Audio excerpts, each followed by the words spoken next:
and welcome back to Indieventure, the indie games podcast all about exploring the wonderful world of indie games. You love indie games, we love indie games, we're chatting about indie games. Indie games are great. Indie games. The Indieventure squad is made up of a trifecta of gaming knowledge, which includes Rebecca Jones. Hello. Liam Richardson. Ahoy hoy. Okay, cool. And me. You totally threw me off. Oh my God, where did that come from? It came from the depth. It came from somewhere dark and cursed. I was like in my flow and then... Oh no. And me, Rachel Watts. Ahoy hoy. That reminds me of The Simpsons. It must be, yeah, it's a Mr. Ahoy. Burns. It is a Mr. Burns thing. It's how you stand to the telephone. Yeah. It was like the original telephone salutation. Ahoy hoy. Oh, really? Ahoy hoy. Can't like it. Anyway, Ahoy, hoy. Right, it's episode 5. We're not getting distracted today. It's episode 5, which means 2 things, guys. The first one is that we're halfway to double digits, which is a really big deal. Nice. I know, I got so excited about that. Yeah. And then the second one is that it's been enough episodes that we've kind of like proved ourselves a little and we can get, you know, a bit bullshitty. So this episode, which we're dubbing the Christmas special because it's been released in December. It's not the last episode though. The last episode of the year will be dedicated to looking back at all the indie games of 2023 and reacting to, you know, kind of the awards that are happening, what's getting nominated for stuff, what's winning stuff, and giving our very spicy takes probably because indie games are quite unrepresented. But that'll be for the next episode. But yes, so until then, we've got the Christmas episode. Can I get a hell yeah? Incredible, thanks guys. Yeah. Sorry, I was just... My instinct when you said, can I get a hell yeah, was just to go, on Jesus' birthday? Like, Oh my God. Ooh, I'm not spicy. even religious, but my brain was just like, you can't hell yeah on Christmas. Ho, ho, ho. Oh, hell yeah, all over the place. Oh, hell yeah, on Jesus' birthday. Jesus might be a fan of the hell yeah. No, I would, you know. I don't maybe. claim to know. I've never been religious, but something in my British little brain just rebelled. soul. I don't know why. So, okay. British little brain. Yeah. Apologies to Jesus Christ. Didn't mean Friend of anything the by podcast. it. Friend of the podcast. Friend of the Jesus podcast. Christ. Jesus Christ. All right, yeah, let's. I like the idea of just going deeply sacrilegious within the first 5 minutes of the Christmas episode. That seems on brand, let's be real. I did say it was a little bit of bullshit episode, so It's a lot of bullshit straight out the gate, and I like it. I'm here for it. Absolutely. There is quite a lot of bullshit going on. Right, so this episode, Christmas special, we've got 2 sections. The first one we're calling Stocking Stuffers, where we're going to have a very special guest come on the podcast and ask us for indie game recommendations with some prompts in mind. And then the second part is kind of a weird one, but it's kind of like a metaphorical Christmas dinner we're all having, like a hypothetical one, and what indie game characters we would invite to that, but also, like, who would you invite, but also who would we leave out in the cold? You know what I mean? Yeah. So, and we have prompts for that as well. So, like, we'll get into that later. But yeah, so that's the episode. That's a lot of talking. Oh my God. It's funny, isn't it? The dinner party thing is funny when you say it out loud because it's not new to us as like a podcasting trio because we did it on a redacted podcast. Yes. We did a pub crawl and an Eurovision episode. Yes. But launching straight into dinner party is very funny to me because it feels even more unhinged. If you're a new listener, if you're a new listener, I'm sorry. Because yeah. If you're a new listener, this is for you. If you're new, this whole welcome. episode's Yeah, for you. we got a review the other day, a really lovely review that did say it helps to listen to a few episodes of redacted podcast first to get all the in-jokes. They were like, yeah, you need to watch the the TV shows before you watch the movie. Yeah. It had that kind of vibe to it. If you need to get the extended lore, it's like anime really kicks in around episode 47. You know, you just gotta get into it, into the mindset of it, and then before you know it, you're hooked. I hope anyway. Welcome new listeners and indeed returning listeners. Yes, one episode to start on. So yeah, we like putting indie game characters in interesting scenarios. So the pub crawl one was so fun, and the Eurovision one was really good. Yeah, I love those episodes. Yeah, So I'm excited for this. me too. We're inviting them around for Christmas dinner, and we're going to see how they behave and what prompts, and it's always a good time. It is. It's going to be grand. Before we dig in too far, listeners, I am riddled with COVID, and I think my raspy cough is going to make a lot of appearances this episode. So, just to really highlight the amount of bullshit that's going on in this episode, it's going to be chaos. Who was it? Someone on the on a Discord called us Chaos Chat Podcast. Oh yeah. I don't think I saw that one, but I like it. Oh, we're going to crank this up to 100% this episode, my friends. You haven't seen Chaos yet. It's coming. Yeah, we're coming in very hot this episode. We're coming in so... Yeah, very, very hot. This car has flames on the side. Like, that's how fucking hot we're coming in. Like, this race car is off the rails. And there's a dog driving it. Okay, but that would be great. What kind of dog, though? What breed of dog would be driving our metaphorical race car? Beagle. Oh, a beagle. Beagle. Beagle's good. Okay. Yeah, beagle driving a car. Yeah. What about one of those chihuahuas that looks like it's begging for death? The ones that shake. Oh, you know the ones I mean. Yeah, They're the handbag just dogs. a bit past their prime. Yeah. A beagle and a chihuahua. Chihuahua in the hot seat. In the yes. Chihuahua in the hot seat. Yeah. Well, we should have named the podcast that. Chihuahua in the hot seat. We could have done. Who was stopping us? You're right. No one. Someone should have stopped us from calling it Chihuahua in the hot seat. If you were to be a dog breed, to choose one for yourself, what would you choose? Oh, you know what? I've thought about this over the years. I've thought about this a lot. And I don't know. I have no clue. I'm not really into dogs. Like, I love dogs, but apart from like the Nintendogs dog breeds, I have no fucking clue. So I don't know. I have no idea. What about you both? I don't think I'm not a little dog. Am I? They have an energy about them. Oh, Jack Russell? See, No. You know, I was kind of going to say Jack Russell. I've not thought about this at all. But Am I a little dog? I don't know. No, I don't think you are. I think you have Labrador Nintendog energy, though. Like, I think you specifically like DS graphic render of a dog. Yeah, I think maybe that's your. I would energy. love that. I'll take that. Yeah. I'll be the Jack Russell for no better reason than that my grandma has a Jack Russell and she's a very cute little doggy. So I will be. Yes. I can see Jack Russell. Yeah, she's like the size of a cat, and I'm more of a cat person than a dog person. But I love her, and I think it's partly because she is basically a cat in many ways. So yeah. Are us three cat people? Yeah, I'm a cat person. Yeah. Yeah. No hate against dogs, but. No, exactly. I used to be scared of dogs, but I'm not now, but I'm still more of a cat person. Did you? Yeah. Yeah, when I was little. And then my best friend got an Akita, which is probably my backup choice. What's that? Oh, wow. So my sister and her boyfriend have just gotten an Akita. And oh my God. they are the cats of the dog world, is what I've realised. Oh, they're so sweet. They Honestly, look like a Shiba.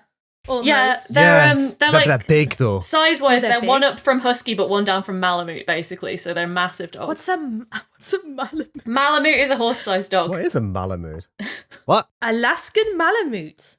Oh, this is cute. They're really fluffy. Oh my God, that is a very, this is kind of like pretty dog. a borf dog.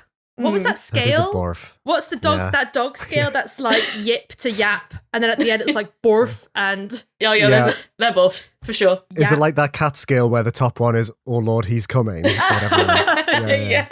energy.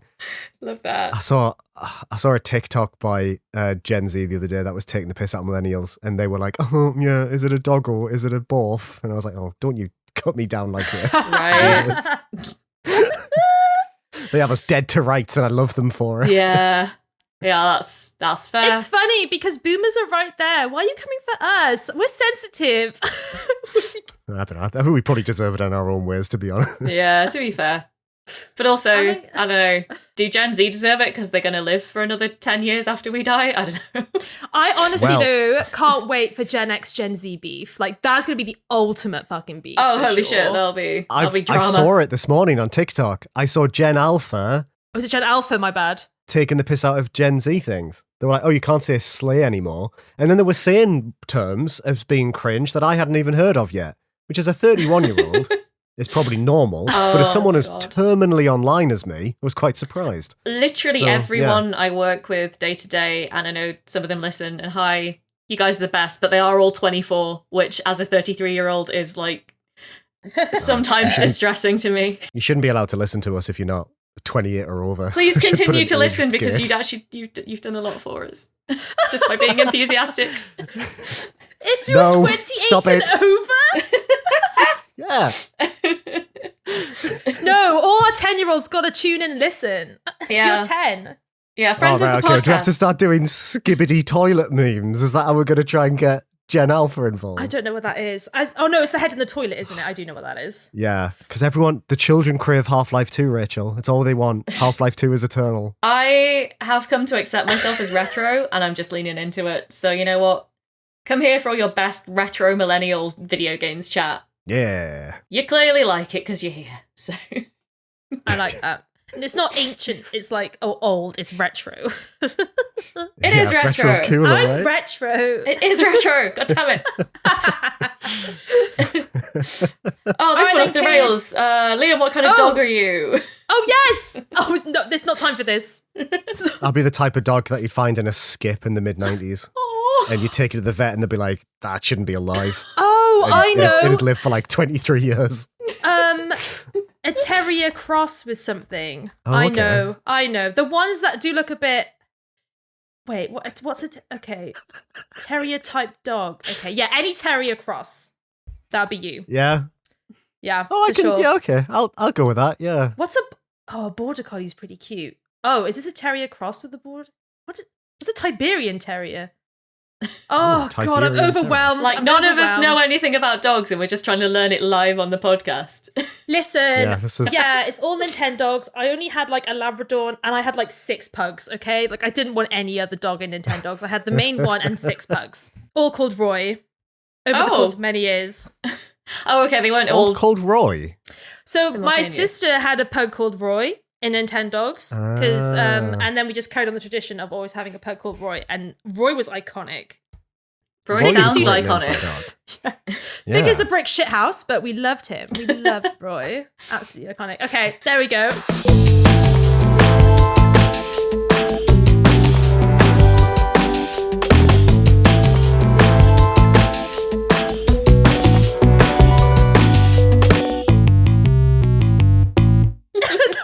Time to move on.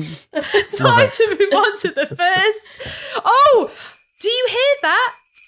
What's that noise? It sounds like jingle bells. Yeah, it does sound like jingle bells. And as interested in that sound as I am, I can smell peanut butter and must investigate immediately. BRB. Bye. Bye, Liam. Okay, but is it crunchy or smooth? He's going to miss the mystery guest, which is upsetting. It's definitely smeared on a pine cone to answer your question, so crunchy regardless. Oh no! Our guest has just arrived. And hello, mysterious stranger. Hello there. How are you? Oh wow, what a lovely voice. So raspy. I'm so sorry. I smoke a lot of Marlboro Reds. Hello there, you two. Well, is that Rachel Watts and Rebecca Jones I'm seeing here? The one and only. It's me. All right, okay. Take that down a notch. It's me, Santa Claus. You can tell it's me Santa Claus. by my beautiful beard and my Devolver digital hat. That's got nothing to do with the fact that the Santa hats are in the loft and I couldn't be fucked to go up there today. How are you both? It's so nice to see you both. Are you excited for Christmas? Yes, it's nice to see you too. I am honestly flattered by the costume effort today, considering that this is not a video podcast. I mean, you've showed up with your Devolver hat, Santa. Santa, what did you think? This beard is incredibly itchy. But it's your beard, so it's not like you can take it off. It is. As well, no, I guess I have committed to the bit now, and long may it continue. I'm here. I'm afraid I've had to hijack your lovely podcast because I'm in need of 2 little elves. Don't feel that comfortable calling you that, to be honest. Feels a little bit suspect. But I need some little helpers, not much better, to help me with some Christmas-themed tasks. Do you think maybe I could find some people on this audio podcast they normally are audio, to help me perhaps identify some indie games for some young people who've sent me Christmas letters? Yeah, go on then. I really feel like I've thrown you both off in a way that's not very recoverable. I don't know. I'm a little worried now. Like, how young are the young people who sent you the list? Because I did not think to pitch my choices.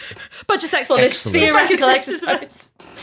Oh, that's even better if that's what the direction we're headed in. Yay! Well, Santa, you've come to the right house.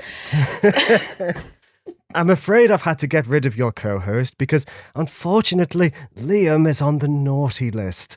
I'm very sorry to inform you about this, but he's on the naughty list because he once stole a packet of microwave rice from a Sainsbury's, if you can believe that. Yeah. He just took it through a self-service checkout. Now, you two will know that, won't you? Because he admitted that on a podcast, didn't he? In the intro of a podcast. And you know, that isn't even the reason why he's on the naughty list. It's because he went back in after you'd recorded it, and he re-recorded the intro to not admit to stealing it. Can you remember?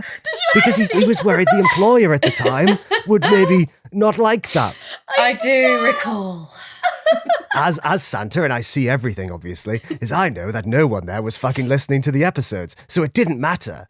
But he did it anyway, and he took it out, and that's why he's on the naughty list. So what I've done is I've set up one of those humane mouse traps in his living room, and I filled it full of peanut butter, and he ran straight in head first, and he's scurrying around in there and scratching on the walls. He's fine. He's got about 40 minutes of oxygen, and I'll let him out when we're done. So I have 1, 2, 3, 4, 5. Very sorry. My eyesight's not as good as it was. I'm very old. I'm 44. That's too young for Santa, I think. I have 1, 2, 3, 4, 5 letters. 5 letters from children around the world, and I'm going to read them out to you. And I'd like you to recommend me some indie games. So shall I read out the first one? Actually, I'm going to retcon that immediately and say they're audio recordings. Is that okay? Rachel looks like she's made some career decisions involving a certain video producer she used to work with that she's regretting quite a lot now. She's tied her boat to that now, and I'm afraid she's going to have to stick with it. There's just Santa. There's just a lot. You said a lot. Okay, I'm processing. I did. Yeah, that's the most I've spoken in days, to be honest. I'm just worried about Liam in his cage. Did you put pine cones in the cage? Because he likes pine cones. No, that's one of the reasons he's on the naughty list. That bit it's coming right off. It's doing my fucking nut in. Yeah, I'm amazed that it hung on as long as it did, Santa. Oh, thank you. I don't know how long I can look you in the eye and call you Santa Claus, to be honest. Sorry, but the illusion's gone from me. You're going to have to put it back on. Right. Okay. On it goes. Hold on. Don't force yourself. Oh, God, my lungs. Right. Where were we? The first audio clip, not letter. Right. Here it is. The first audio clip. Here we go. I picked a great time to get fucking COVID-19, didn't I? Dear Santa, it is I, Dr. Ichabod Spooky von Wolf Howlington. Yes!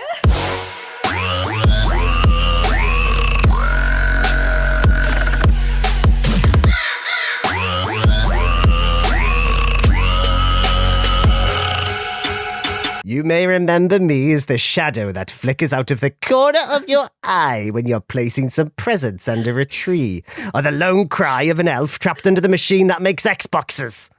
I am writing to you from my secret underground lair, a smelly cave that has a bat in it, in order to ask for some indie games for Christmas. I have to take the beard off. I'm so sorry. It's okay. Yeah. You can't. So synthetic. You can't keep that on. You can't. My best friends, Mike the Mummy, Zeon the Zombie, Craig the Bear that eats people, and Christine the Dracula, have all been bullying me down at the local cemetery because I'm too afraid to play any scary video games. That's right, Santa. I'm ashamed to admit it, but Ichabod forgoes the spooks in favour of the cozy.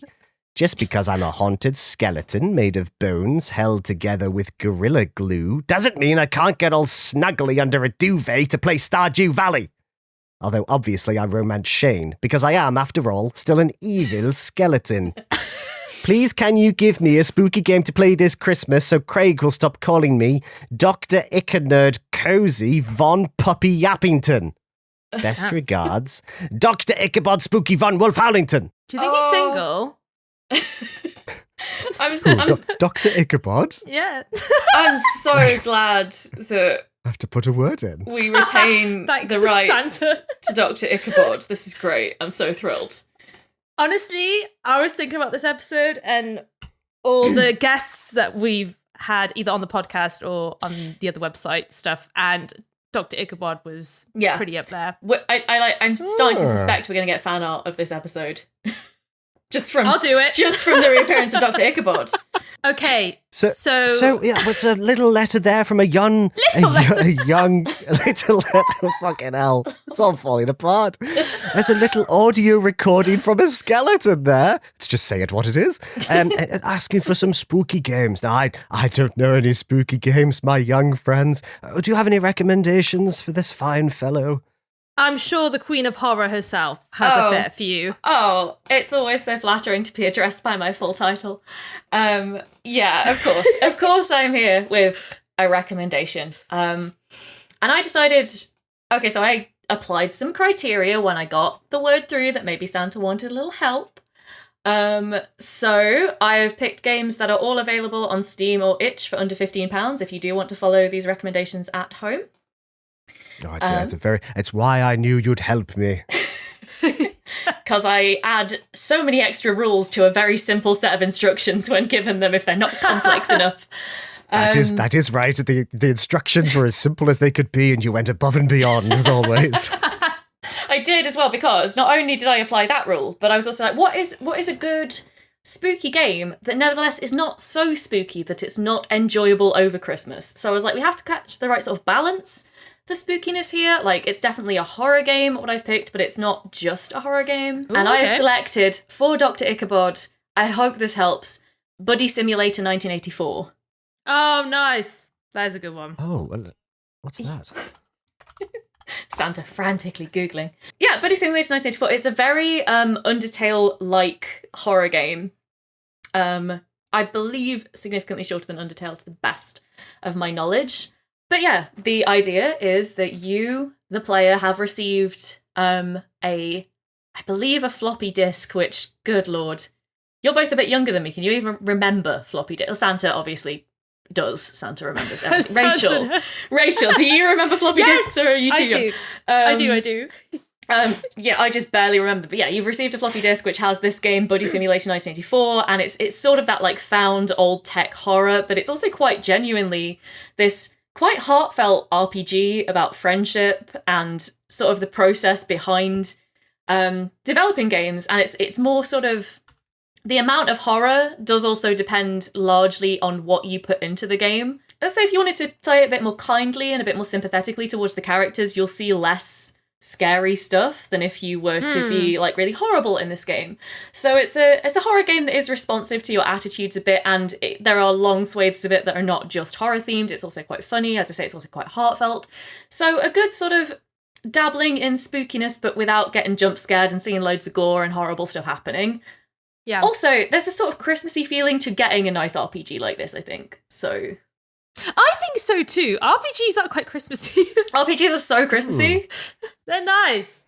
Yeah, I've wanted to play this for years. It looks so good. It all looks like it's on like a CRT monitor as well. Oh, like, yeah, it's all all graphics. Really, really retro, like very, very 80s graphics as well.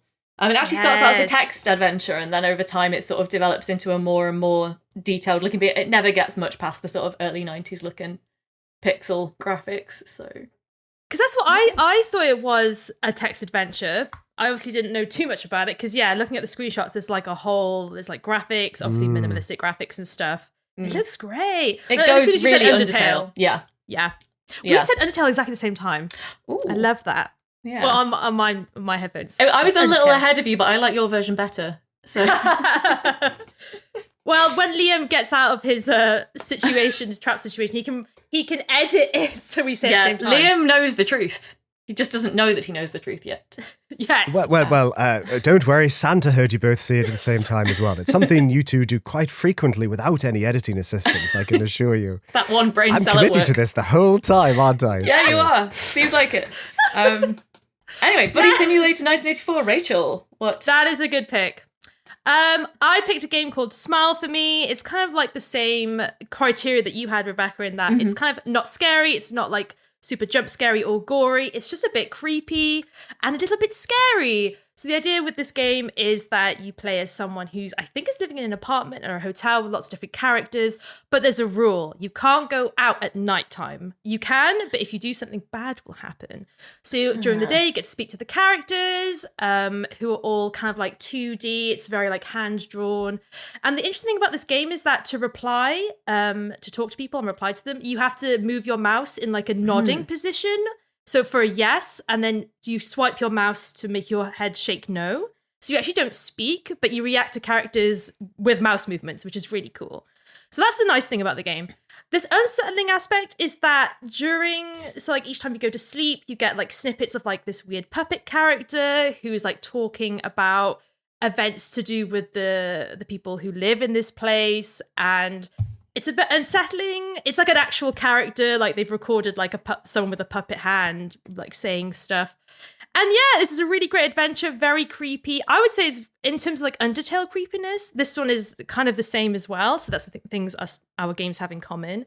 Just a bit offbeat. There's also like the last like stretch of the game when you get to like the finale is like really unsettling, to the point where it's like all centered around this dentist character who you never really see until the very end, and like he's just very unsettling. And you know that Grinch gif with the smile? It's kind of, he's like that, but like with his teeth and his mouth. It's very strange, but it's a really great game. It's like about 3 hours long, and yeah, it's like £13. So I also tried to keep it to like under £15 as well. Nice. So yeah, Smile for Me is my pick. It's really, really good and creepy and scary. So hopefully Dr. Ichabod will enjoy that. Those are brilliant suggestions. I mean, he literally said that he wanted something. He likes cozy games. It's a nice introduction to the world. And also, Smile for Me, it allows him to express. Difficult for a man with only a skull for a head to do. True. I think. Both brilliant recommendations. Very good. I knew this was a good idea. I think I've found the Santa voice now. It helps without having an Amazon beard in front of my mouth. Helps a lot, actually. So I got my second audio letter now, WhatsApped to me by the kids. You know what kids are like these days. Ooh, Santa. Okay. So as Mrs. Claus set it up for me. She's significantly younger than me. It's a weird thing to specify. Anyway, here's the second audio clip. This might help. This is the voice I give Mia in Ace Attorney when we play together. Oh my goodness, that helps so much. This is how I voice Mia. Yes. Okay. Yes. Okay. Hello, Santa. It's me, a mouse. I'm just a nice little mouse that lives in a kitchen cupboard. I like eating all the crumbs under the fridge that no one has ever cleaned, I hope, because most people don't do that, I think. I also do small poops on various pieces of cutlery, like plates and dipping bowls. Although reading that back, that's not cutlery. Cutlery is knives and forks and stuff. I'm sorry, I'm only a mouse. I make mistakes. Because I'm just a nice little mouse who scurries around in the walls and has a little mouse husband that I made out of bits of loose twine. Oh, God. Can I have a nice cozy game to play this Christmas, please? I have a Nintendo Switch and a Steam Deck. I can't use them, but I stole them from a child. Thanks, I love you, bye. Well, that was from a mouse. This mouse has lived a life. The mouse has lived a life, yes. And trust me, Santa can tell you. I don't know why I don't know why the mouse specified that they stole something. You'd think if the mouse was a thief, they wouldn't be on the naughty list. But mice have a pass from God, and they're always on the good list. Can you recommend a nice, cozy game for this little mouse to play over Christmas? Oh, God. Yeah, this mouse needs a break. This mouse needs more than good indie game recommendations. This mouse needs help. I'm not I'm really afraid that I've made a real error in my choice for this one. What is I'm it? Sure you what haven't. is it? I decided that when the prompt for something cozy, no further context other than context that I chose to add, came through, I decided it would be really, really sweet to recommend a bundle full of cats, the collected work of dead cats, with no idea how traumatic that would likely be to the poor mouse asking the question. This mouse is already through trauma, BB trauma. You're going to traumatize this mouse. I know, I may God. have to withdraw this recommendation for the mouse, but continue it for the benefit of our listeners. But Yes. yeah, just maybe don't send her this one. Santa, can you just, I don't know, make up an excuse? Santa, Well, please. I actually was privy to an earlier, worse draft of this audio file, and it actually mentioned giving a cat a little kiss on its nose. So I think this mouse and the cat are friends. So actually, I think that's nice. this. But do you know what? The kismet of that being your recommendation is too fucking funny to not give it to the mouse. If anything, you know what? Because the mouse is a thief, maybe it needs a bit of a scare. So I agree. I went a bit too much Boris Johnson there rather than it's Santa. slipping into certain places. Reel that right back, please. I love it, though. I love it. Slip around the scope of... Oh dear. Can you explain what the game is? I would love to know. Yes, these A Bundle Full of Cats is now a trilogy, I found out today as I looked this up. They released the third game in this series earlier this month. But yeah, it's a building full of cats, a castle full of cats, and now an arcade full of cats, which are just cute. Oh, cute. Hidden object puzzle. Very chill, very cute hidden object puzzle games where you just find cats in beautifully drawn environments and click on them, and then you found the cat and you've given it a little pet. And that's the game. I love these games. Oh god, that's so cute. And also, I quite like that they've started, they've changed the way they monetize these, so they're now free to play, but with like add-ons that you pay like a couple of quid for. Oh. But the base games are now free to play going forward, it seems like, which is really nice. That is they're nice. Always, They're always cheap, and the entire bundle is a £5. So, you know, it's a good time. That's a good stocking but yeah. filler, stocking stuffer. It's adorable. It's the coziest thing I can think of. It is my main memory of these is having a day off sick early this year and just sitting and playing both games that were out at the time, 100%ing them. Oh. And just, they're so cute. The whole concept is that you're just going to pet these cats. It's adorable. And you just like click on them and they like change colour and that means you pet them. It's so cute. Any game that lets you pet animals, cats is a bonus, but absolutely. Love it. I want to pet all the cats. And they change colour, you said, so you know what cats you've pet. Yes, it's very cute. Ooh, it's funny because the game that you played that when you were ill, right? Yes. So this cozy game that I got, I also played when I wasn't feeling well. Woo! Oh! Cheers for not feeling... That doesn't seem right. It doesn't seem right to cheer for illness, but... cheer for illness. I chose... Toem, which is TOEM, which is a very cozy like photography game. You play as a little lad who goes on an adventure to different regions and you are tasked with taking photos of things. And it's very cute. It's very cozy. It's a very breezy adventure. Yeah, you essentially go to different areas. You get a list of things to take photographs of. They're not really straightforward. It can be like riddles or clues, and you just take your camera, and you take a photo, and then you get a tick mark and a stamp, a very satisfying stamp on your card, on your travel card. So when you complete an area and all its photos, you can go on to the next area. And it's just very cute. It's very a short hike. It's very Frog Detective in its humour.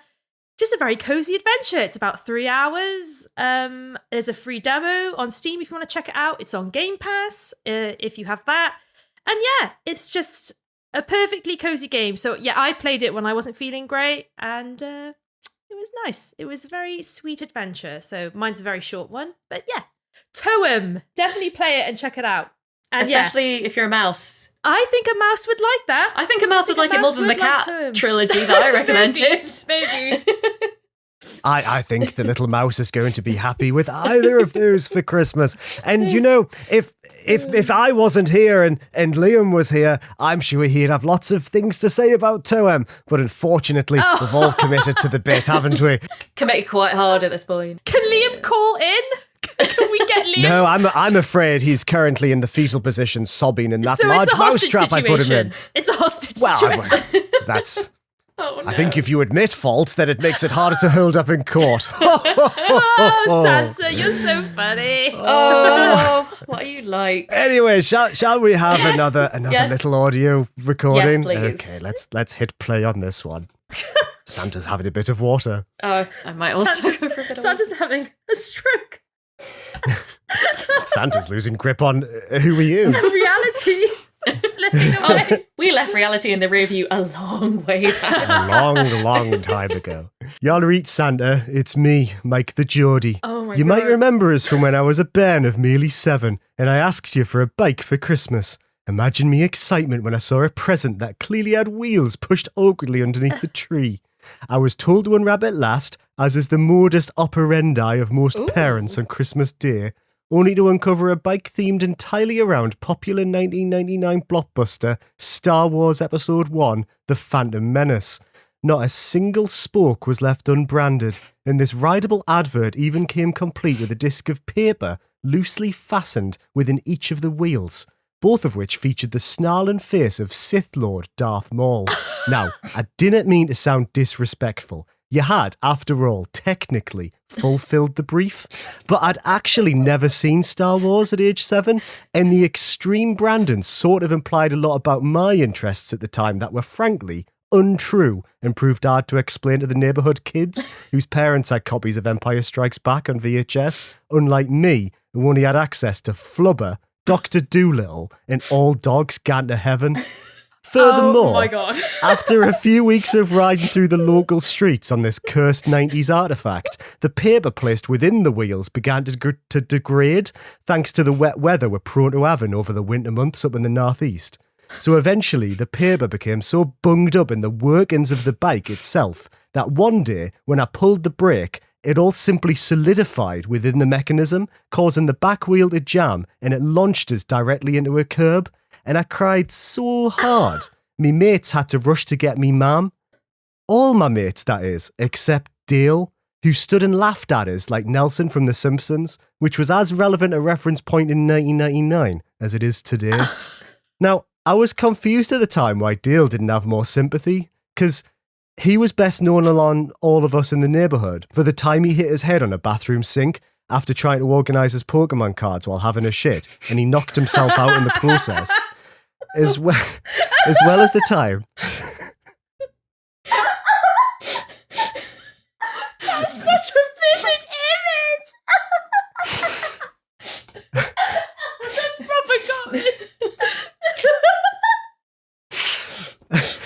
As well as the time he got ran over by his own grandmother when she was too busy changing the radio station to notice he was standing in the middle of the street. Although I haven't seen Dale since he was 8, and I have no bearing on the direction his life took after that point, I still think about that moment even today. Anyway, do you think you could give us an indie game about sports or some shit to re-establish my relationship with the concept of it? If it has a bike in it, well, that would be champion. Ta-ra for now, pet. Mike the Geordie. Oh, Mike. Well, there was a lot of details in that story that were very specific, I would argue, but because they were done by a character, they had no relevance to anyone living or dead. I would argue if I had written that, I maybe would have changed the name Dale, because that is the name of the real person. Is it autobiographical? I'm afraid. Well, I couldn't possibly say. But maybe all of that, every single word of that was true to a certain someone. But we'll never know. Shout out to Dale. Do you have any...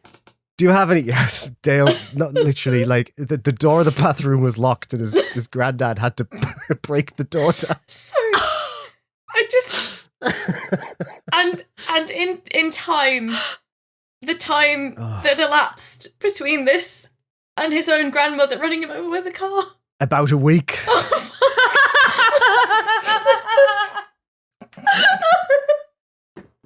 No. Oh my God. He was... Oh my God. Correlated. I think there might have been. Oh, Mike. I mean, I wonder where he is today, honestly. I'm sorry. I actually started crying at the point where the grandma came into it. Need a moment. I'm all right. Oh, when Mike the Geordie was in bed with his partner the other day, I was watching and he thought about that story for the first time in 25 years, and he made himself laugh so hard he had to come downstairs in his pants to write that on his laptop because he thought it was too good not to write. And that's quite pathetic, really, isn't it, Mike the Geordie? No one in that story is real. Anyway, do you have any sports games for Mike the Geordie? Mike is also someone who's been through a lot. I feel this a lot. Oh, yeah. I once again feel a little bad because I don't know sports. Oh, no. I don't know what sports are, but I do realise that I know 2 indie games with a sports theme. Ooh. One of which would have been incredibly relevant to Mike's interest, it turns out, so naturally I picked the other one, and I think it's funnier if we stick with it. I agree. Yes. Shall I do a little bit of what you would have won, Mike the Geordie? Mike. Yes, I'm so confused by my own fucking setup that unfortunately Marc. Oh fuck! Just please speak. It's alright. I assume Santa's very tired. I'm aware of the setup. I know I'm speaking to Santa, but is this being fed back to Mike along with the gift? Actually, Mike's in the studio. Can we bring Mike in? Mike is. He's here tonight. Oh my fuck! I've just been transported into some random's house. Yeah. I mean, it's lucky it's still in Newcastle, but I think this is me neighbour's house. Y'all right? How's it going? This is a podcast. Like, I don't mind podcasts. I like that one with what's his chops. He used to anyway. I was going to make a Joe Rogan joke, but it's a poor taste. I'm sorry. I don't think I can talk directly to Mike. Goodbye, if you could just Mike. sort of, yeah. Well, off he goes. Forget that happened. Well. What was your pick, Rebecca? Holy crap! I'm so sorry. I feel like I've killed Liam, Santa, Mike. Good God. Okay, so. My initial pick was going to be Guts and Glory, which is all about riding bikes and chopping limbs off, but I realised that was a little bit over my spend limit, so my second pick, which is the one that I am going to submit to poor old Mike, is Butterfly Soup, a game that extremely technically fits the remit because it's about a baseball team. It's also approved. A sapphic romance visual novel, but, it's about a baseball team, so there you go. You know what? Maybe Mike will grow as a person, learn that it's not all about recapturing, it's sometimes about moving forward.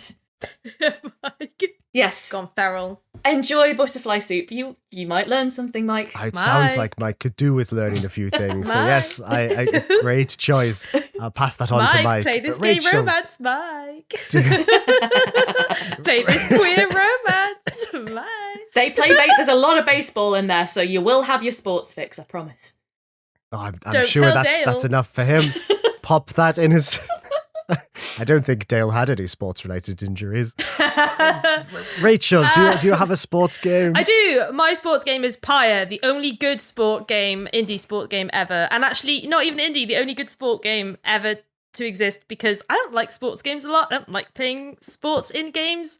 But Pyre has the perfect combination of being an RPG, a character-based, rich, in-depth story, and also you play a sport in it. Which is, does it have a name? I don't quite remember. But essentially you play as a group of, we definitely talked about this before, but I'll talk about it very quickly. You play as a group of characters who have been banished, and they are fighting for their right to kind of return to the overworld in sport-based combat situation. So you play through a league of teams, and then at the end of each run, one of your characters gets to ascend back to the real world, and it's just a really great game. It's super giant, so you know those super giant games. They have no flops, always bangers, every single one. And I love the others, but I think Pyre gets overlooked a little bit. So shout outs to Pyre, the only sports game I will play, because I don't know, sports, isn't it? I don't play video games to play sports, so right. But honestly, it's really good. Yeah, it's the way you actually play the sports is so good, and it's like, I don't know, the rules about it. It's a ball-based sport. A ball-based sports ball. Sports ball game. It's a sports ball sport. Do you score points? There's you know what? You have a ball, you throw it between 3 of your characters. In your roster, there's about 7 or 8 characters you choose from. Yeah, it's actually fun and pretty good. I think a lot of people do get a bit frustrated with it just because it's, I don't know, sports within video games sometimes feel a bit misplaced.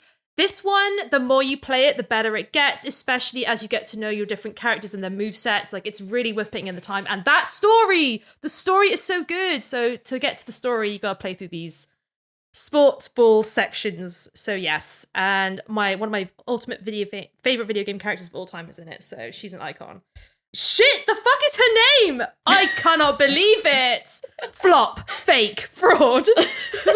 Like, what's her name? Mind your profanities. Goodness profanities? Me. Wait. In front of Santa. Bertrude. Bog wench yes. Bertrude, who's amazing. An icon. And she's like this old bog wench. She has like a huge like cloak, and she has like horns, and she has like gross hands, and she's an amazing sports ball player. She is great. So yes, Pyre. Is the game called something? I feel like They're called Rights. Rights. Thank you, Santa. Lots of love to you, Santa. Santa knows. Well, Santa thinks that Pyre has one of the most interesting mechanics in a game like that, where the more you use your best players, the quicker you lose them. Yeah, Santa. Because they ascend to heaven or wherever the fuck they go. Santa. I can't. I literally can't. Don't worry, we're nearly done. You just have to stick with me for another 10 minutes, I promise. Okay, both brilliant, excellent. I mean, for Mike specifically, try Descenders. Also very good indie game involving a bike. Okay, next call. Next caller. I have to remember to do this one. You all right, Santa? It's me, Father Dringus Godlyman. Father Dringus! Father Dringus! Oh my god! Yes! Now, you may be thinking, didn't you die recently, Father? Didn't you fall down a flight of stairs because Liam couldn't be bothered to keep you going as a character in the very episode you're introduced? Oh, yeah. And, well, to be completely honest, I'm not entirely sure. Technically, my appearance here confirms some kind of connected universe of characters that exist between podcast realities. The Indieverse! But this doesn't provide... The Indieverse. I can't respond to you. I'm a phone call. Oh, yeah, sorry. Maybe I'm in an ethereal place. Sorry, I heard a voice echo out from wherever I am. This doesn't provide any clarity as to whether I'm alive or not, because this podcast is sort of a reboot, but is also maybe a spiritual successor, like a soft sequel. Am I a different incarnation of the same character, a continuation of the original, wrenched from the depths of hell like a ghoul, resurrected to shuffle and scream like the result of a rancid hex made by a bad necromancer? It really doesn't matter. Stop thinking about it. You know what I think might help distract me from my long night shivering and wailing about the horrific, uncaring void in which my soul was trapped in between podcasts? A nice story. I'd like a game with a nice story in it, thanks.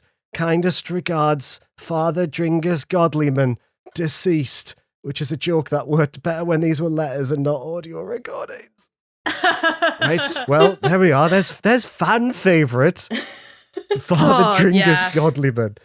Do you have a nice story-rich game for the father who's trapped in a limbo of his own creation to suffer for an eternity? What an icon. Oh my goodness. Wow. Yes, well, the person who commented justice for Father Dringus.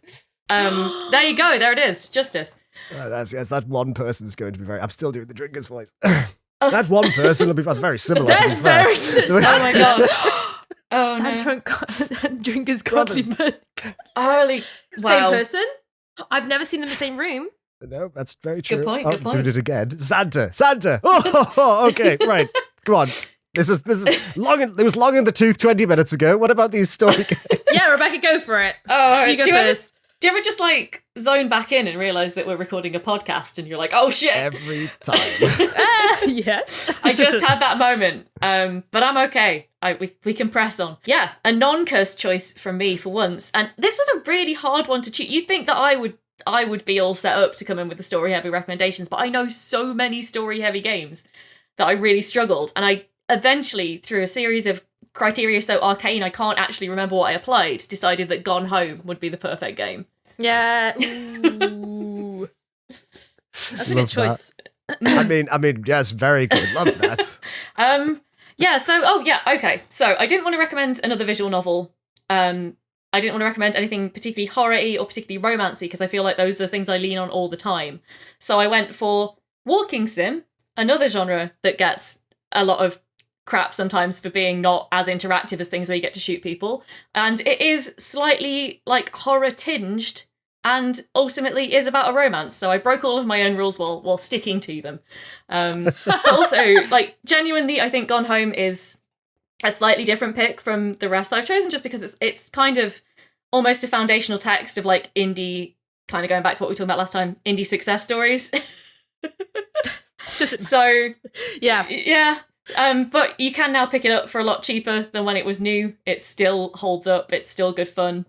Gone Home. Get spooked by that one jump scare, and the rest of the time it's actually quite a sweet story. Yeah, I feel like in terms of Wonderful like choice. indie history, Gone Home is definitely like a staple and a turning point in like if you're into like, I don't know, the history of indie games and whatever, and like I don't know.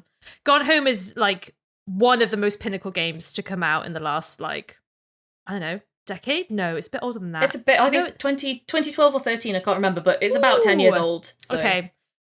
In the last decade, like in terms of it being a walking sim, in terms of it being like a queer story. Yeah, also, I totally thought it was a horror game and I was really scared and then was like, oh, this actually is just an empty house with a great story. And I was scared for nothing. But yes, that's a really good pick. God, what about you, Rachel? I need to play that again. So my pick is, I was same as you. I was like, there's a lot of really good games out there with like a good story, and that's very much our thing. So I went with Chicory, which is for me in terms of like in like depth and length, because this is quite long for an indie game. It's around 10 hours. Not long for an indie game, but it's like a 10-hour heavy story. In which you play as a cute character, like a dog character who you can choose their name.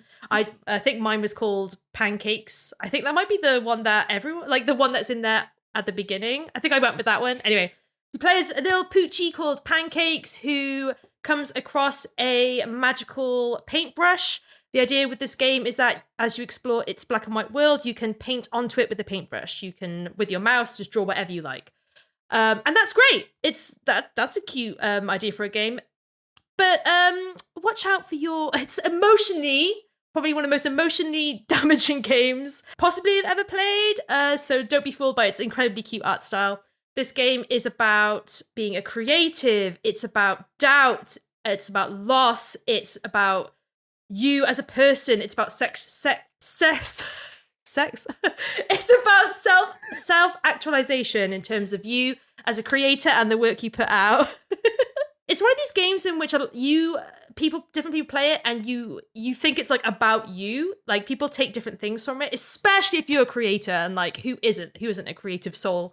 And this game speaks a lot to the worries and the challenges that come with being someone who is, an artist or a creator. And yeah, I don't want to talk about it too much, the story, but it is really, really good and heartfelt. It's also an RPG, so there are boss fights, there are side quests, there are different regions. It's just, the scale is great. The story in terms of scale is also great.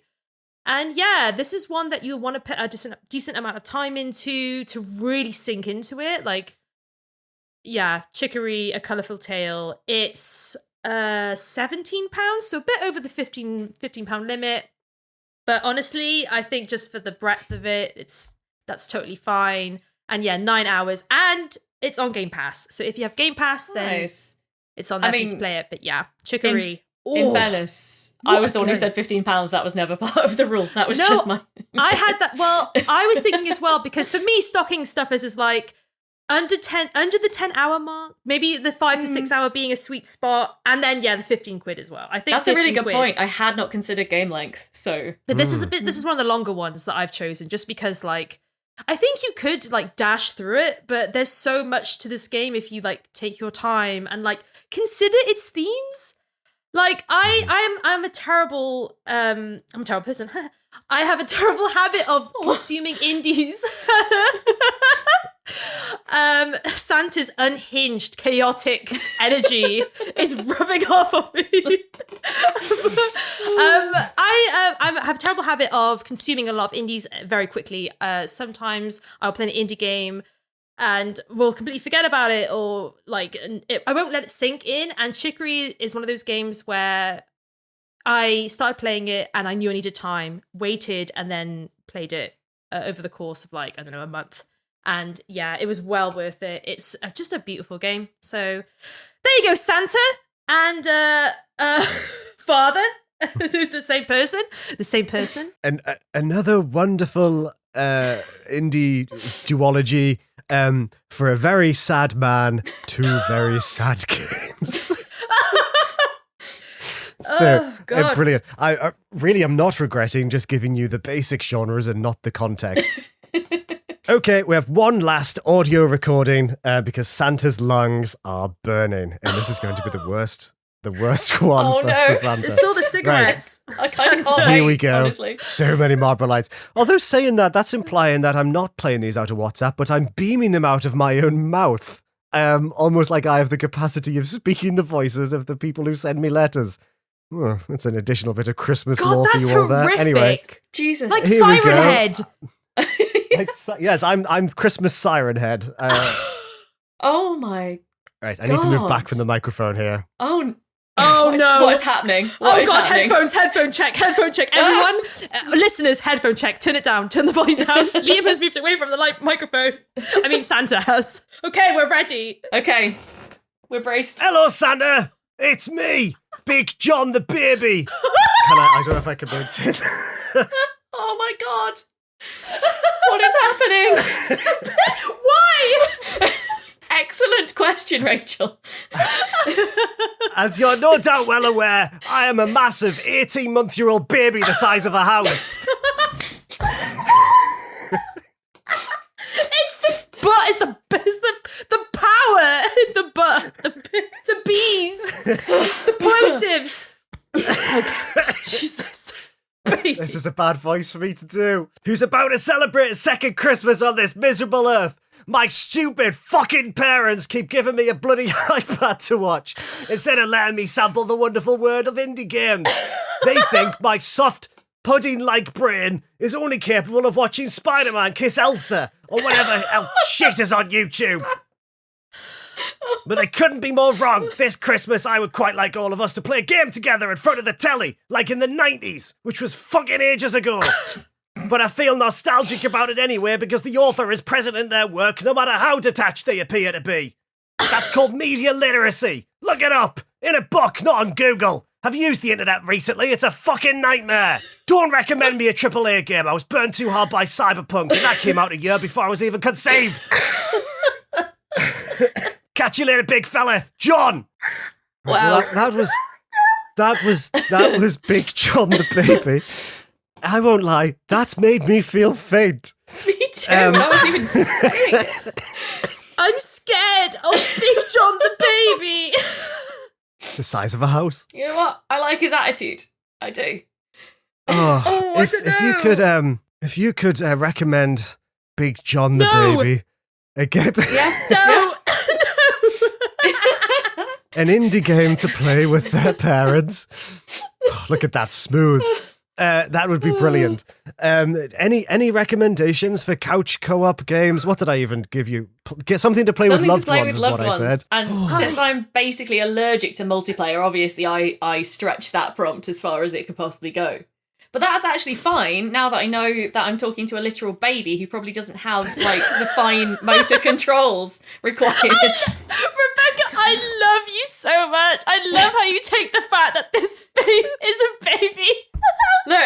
Look. I like some of the things he had to say. I think we'll get on. But, like, we got to accept the limitations imposed upon us by Big John, the house-sized 18-month-old baby.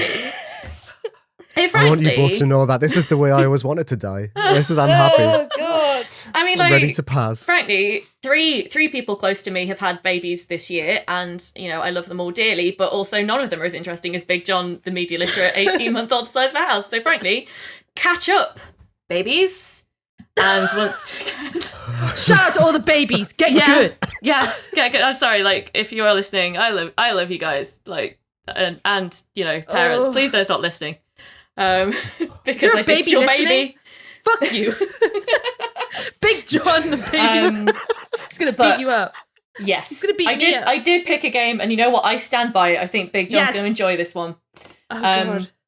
Because I thought about the games that I like to play with my loved ones over Christmas, and we're not big on multiplayer, like couch co-op or whatever, but we do like to get together over a good mystery game that we can collaborate on to solve as a family, which is why I went through all of my mystery games, and I've chosen Baker Street Breakouts, which just came out, and which I would love to play with my family this Christmas. And I think John, clearly a clever baby, can like shout solutions, presumably from the plot of land next to the family home that he occupies, right?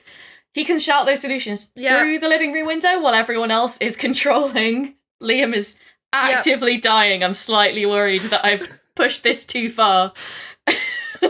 You've got a really serious suggestion of this game. Look, the thing is, it's all the same to me. I've reached this state of nirvana in my life where serious and non-serious are the same. And I love this. This is where I live mentally the entire time. It's 9:30 at night. It's been a hell of a week. I'm in my element. Big John, Baker Street Breakouts. Yes, there's an hour-long time limit, but you know what? You're a baby. Your perception of time means that'll feel like absolutely ages. You can solve it. I believe in you. Sherlock Holmes-themed escape room, point-and-click adventure game. You've got this. You and your family giants as well. I need more context, but you've got this. I don't want to know anything more about Big John the baby.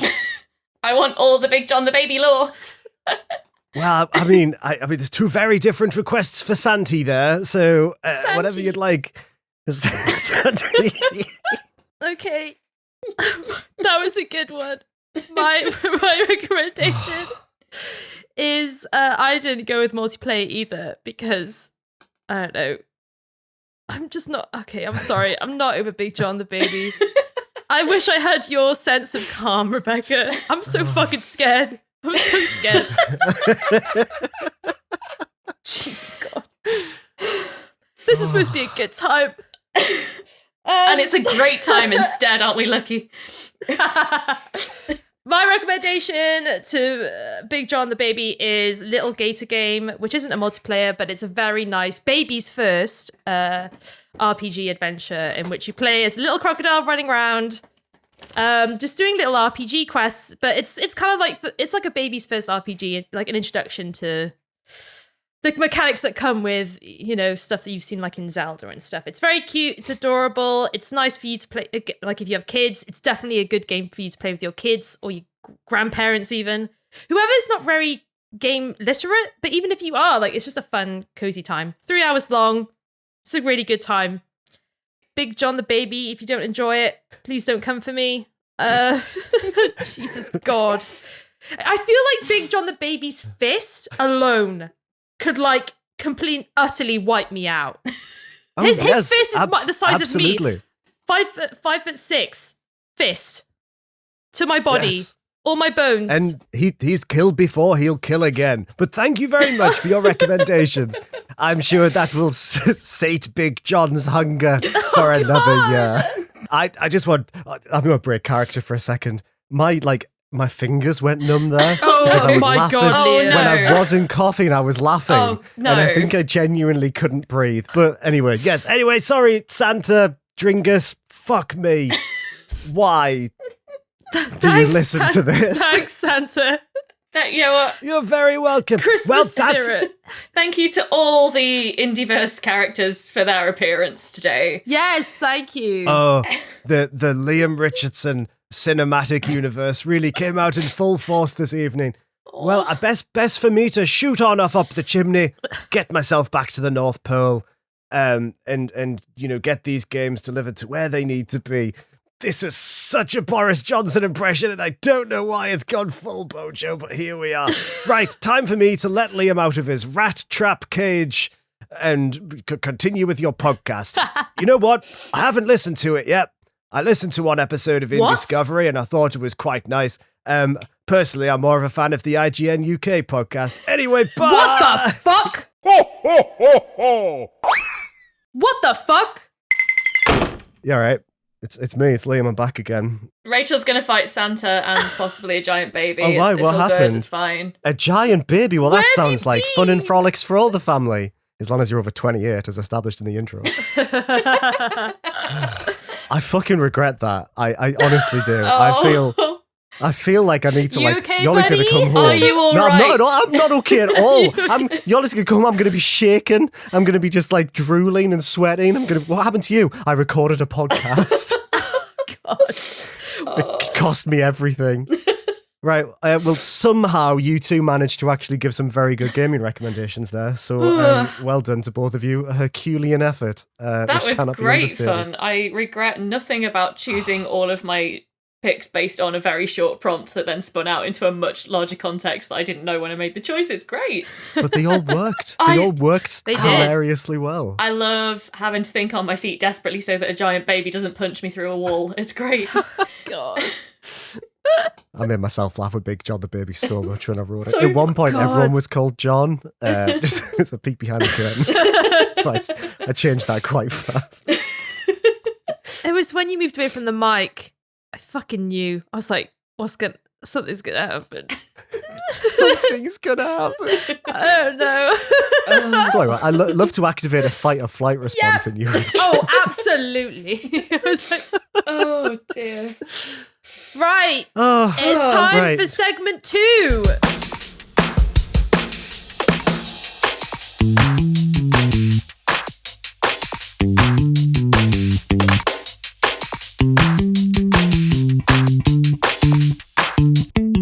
Right, gang, it's segment 2, which means time for another unhinged hour of shenanigans and God knows what the fuck else we're gonna do. Right, yes, Christmas dinner. Yes. It's Christmas Day. Imagine. Oh, how quaint, how lovely, how It's Christmas festive. Day. You've organised a Christmas dinner. Great. A table as big as your house. Not like John the Baby big, but like wide. Lots of chairs gathered. You've been cooking for hours and hours. And it's Yep. time to invite the guests. Well, we've established this, but Rebecca's already got a preemptive list of guests. I do indeed. I don't, so I'm going to be very much going through my WhatsApp address, like WhatsApp list being like, you, mass text, come over. So love that. who are we inviting to our indie game character Christmas dinner table, and why? And who are we shunning? Because there's a fair few characters I would not. They would knock on my door. I'd look through peek through the letterbox, and I'd pretend to be out.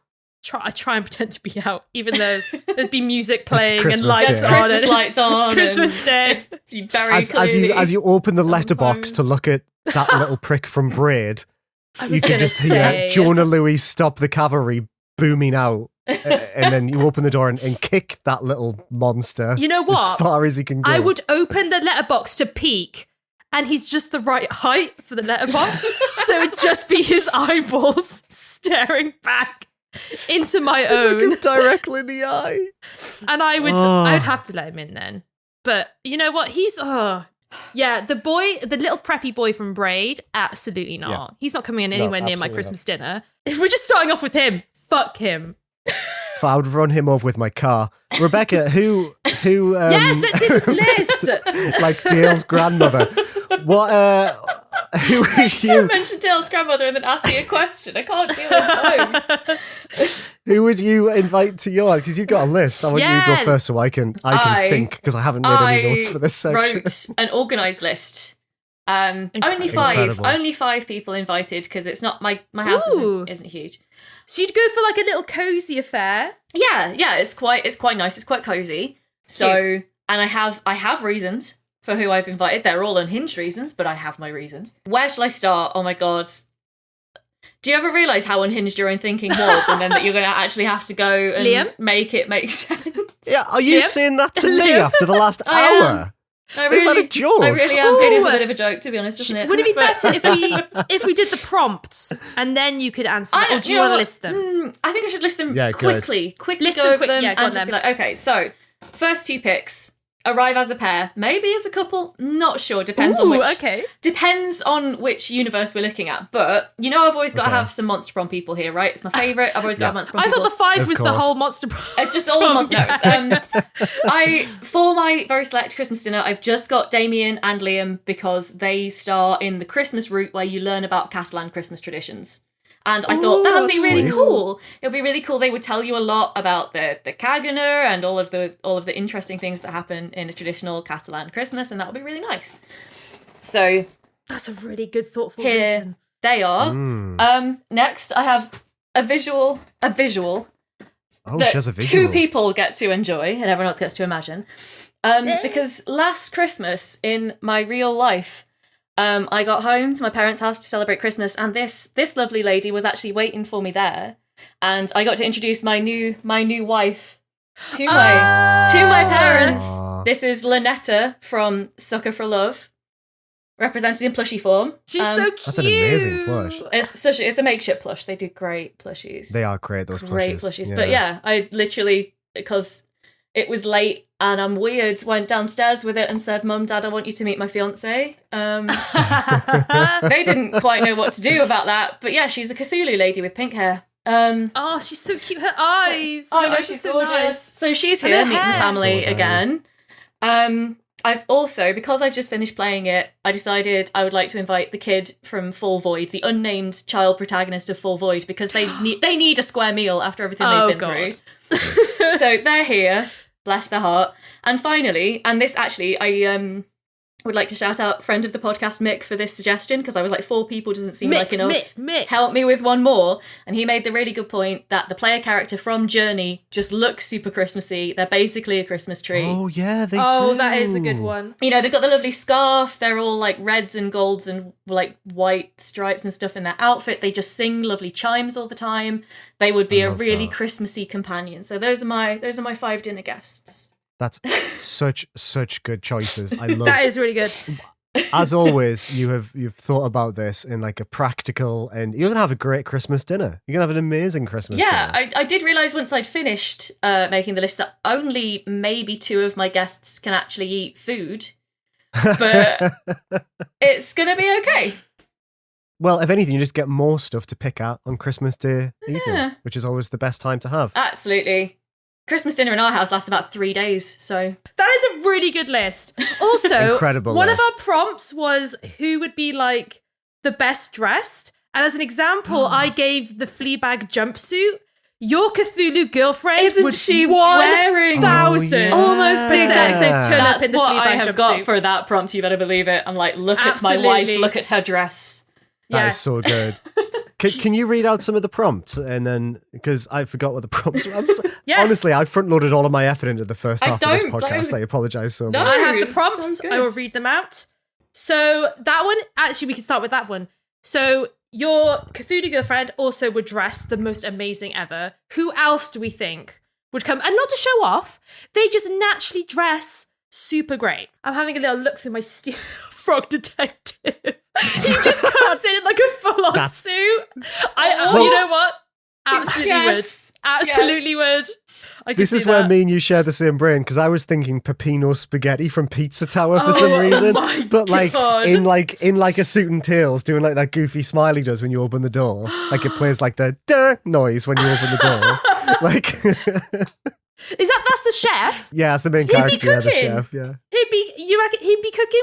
Would he cook pizza for Christmas dinner, and would that be acceptable? Well, I sort of feel like I've like the best cooks in my family, we never went to theirs for Christmas dinner. So maybe that was just a thing in my family. I've had pizza for Christmas dinner, so I can confirm that does sound good. it's a good choice. I had it because my dad worked shifts, so sometimes Christmas Day wasn't Christmas Day, so we would have Christmas Day on another day, and on Christmas Day, me and my mum would have pizza. That's interesting. That's we used to do the same. We used to have Christmas dinner on Christmas Eve. We still do sometimes. Nice. Just because it works out a bit better. Yeah, because it's just makes sense.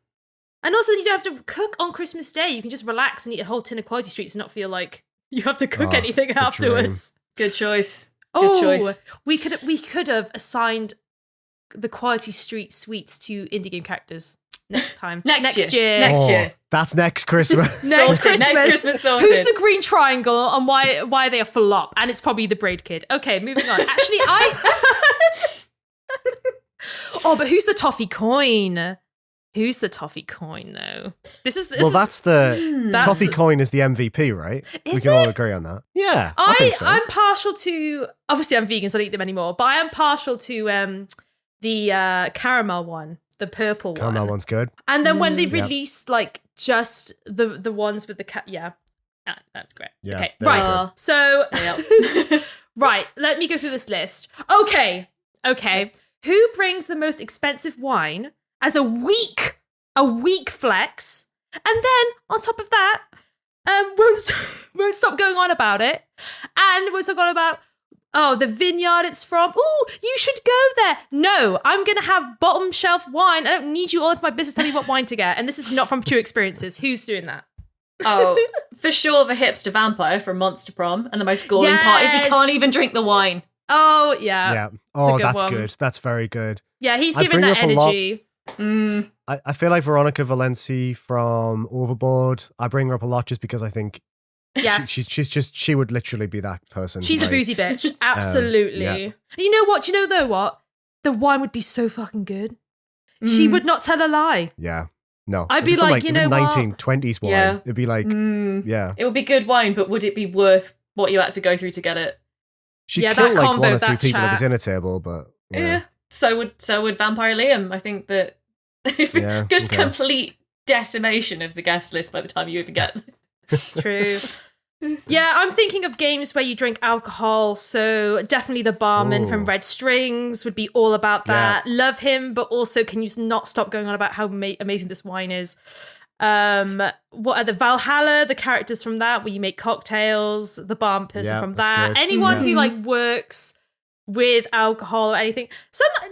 I don't know, it can go two ways. Actually, I feel like the bar person from Valhalla and from Red Strings, their recommendations would be legit. I feel like the girl from Overboard, I don't actually think she could be lying. I could see that she would like want to like, as someone who's a bit of a swindler, I could see her being like, this is the best wine ever, and it's like you pull the label back and it's like something stuck on the top. It's or some Lambrini shit. Underneath or whatever. Not Lambrini. Wow.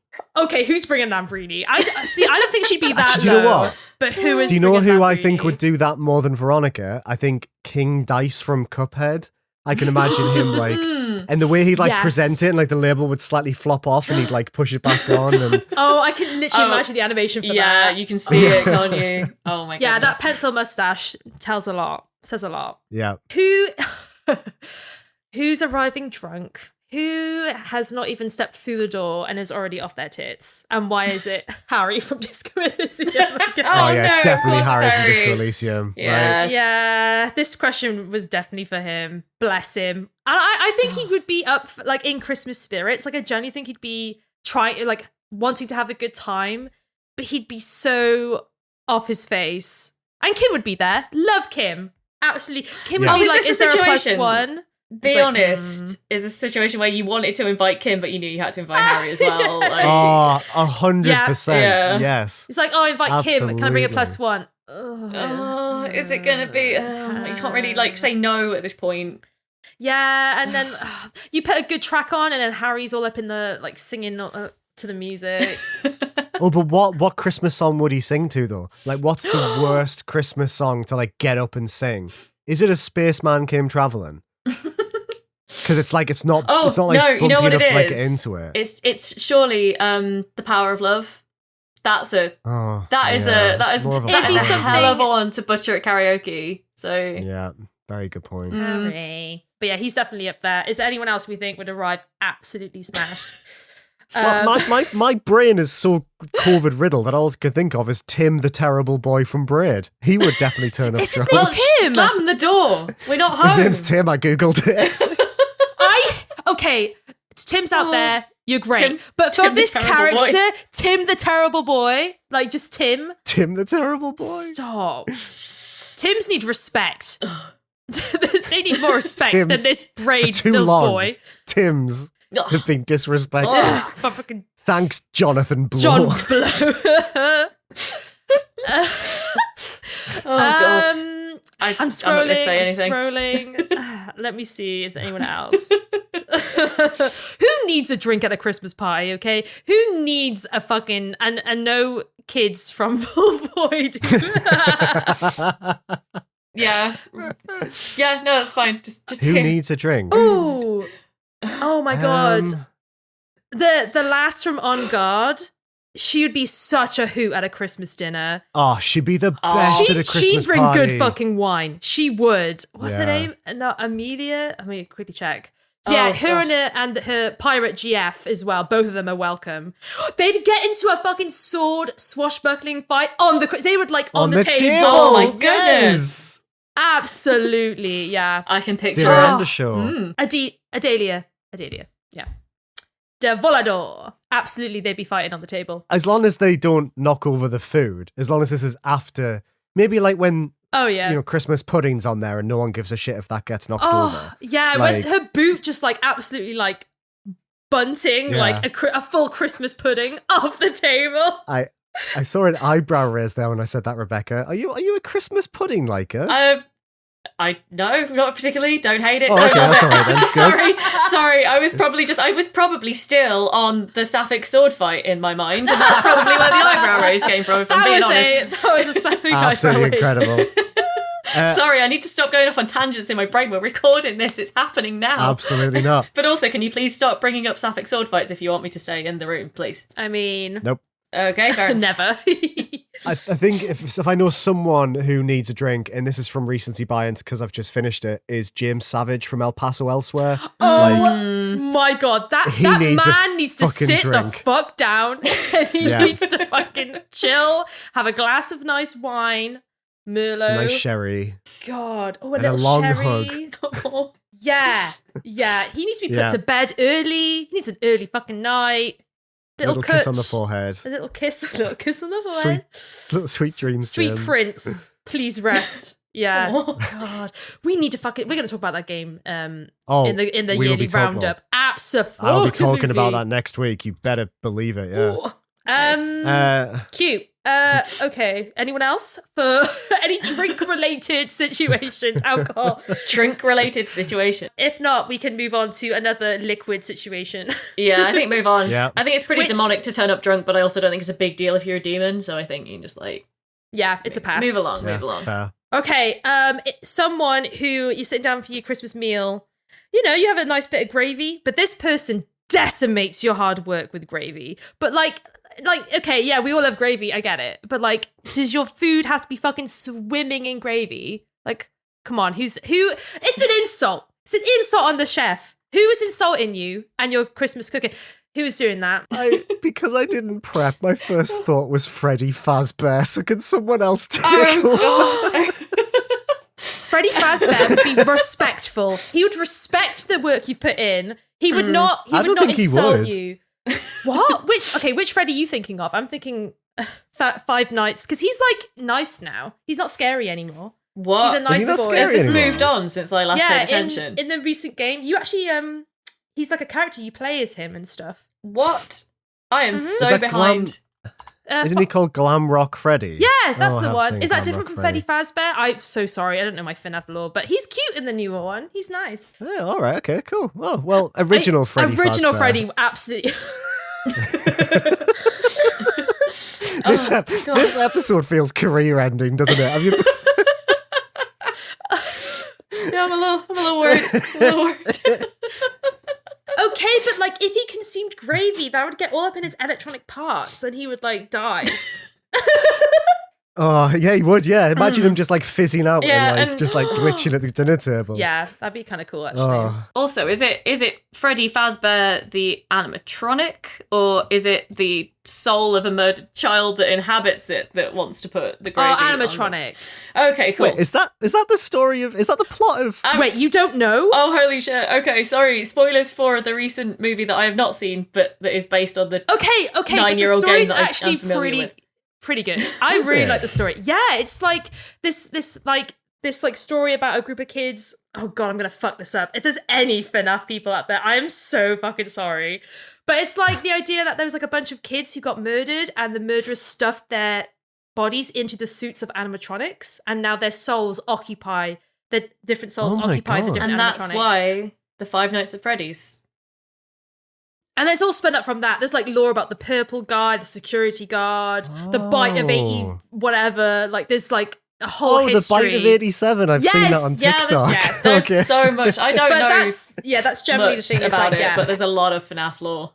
What Rebecca said though about like souls occupying, because the kids have names, so I don't know which one occupies Freddy. It might be the main kid. I think it's the owner's son. Kid. I don't fucking know. Wow, I'm gonna have to research. I might go hard on FNAF lore. Okay, but this is good Christmas dinner talk though. FNAF lore, like getting FNAF lore. Yeah. I'd be into that. Hey, Grandma, have you heard of the bite of 87? And then Grandma turns and goes, bringing it back. And do that every week. That would be really cool. Oh my goodness. That is any other gravy guzzlers out there? Oh man. I think but from my select guest list, I feel like all gross and like slightly insulting and disgusting food stuff goes to Damien, the demon boy, who will just, yeah. It is to insult you, but it's also because he probably would enjoy food swimming in an unpalatable amount of gravy. Yeah, he'd ask for a bowl. Yeah, for sure. And like the more upset everyone got about it, the more he would want to do it. I feel like Sans for Undertale would absolutely decimate his dinner in gravy, like absolutely. It literally would just be a cup of gravy. I think Sans from Undertale would actually like request just a cup of gravy. He wouldn't like eat actually any solid human food. Do you not think Papyrus would be more likely to pour a bucket of gravy rather than Sans? See, I thought about Papyrus, but he's definitely more spaghetti centered. So he's more of a sauce lad, where I would think right. A sauce lad. He's more saucy. But I think it's a good call though. It could be either one. The only thing I think Sans would do it because he knew it would annoy you. He knew Sans would do it to piss me the fuck off. Sans absolutely would do that. Okay. Papyrus would be respectful and actually doing it in a way in which he actually means it. Sans would do it to like get there's on my two ways tits. to interpret this, right? There's the one where you actually do just love gravy and want more gravy, and there's the one where it's like a passad commentary on the cooking skills of the person who made Christmas dinner, and so the prompt can be read two different ways. Also, I think Papyrus would fit this next one, which is the person who would wear their Christmas cracker hat until the very end of the night. That's brilliant. Like those people are champs. I know this because I do not take my Christmas cracker hat off until the absolute last moment before bed. Even. Do you know? Oh, absolutely, I love it. I love a Christmas cracker hat. I love them. A crown for a queen. I have extremely strong feelings about this one.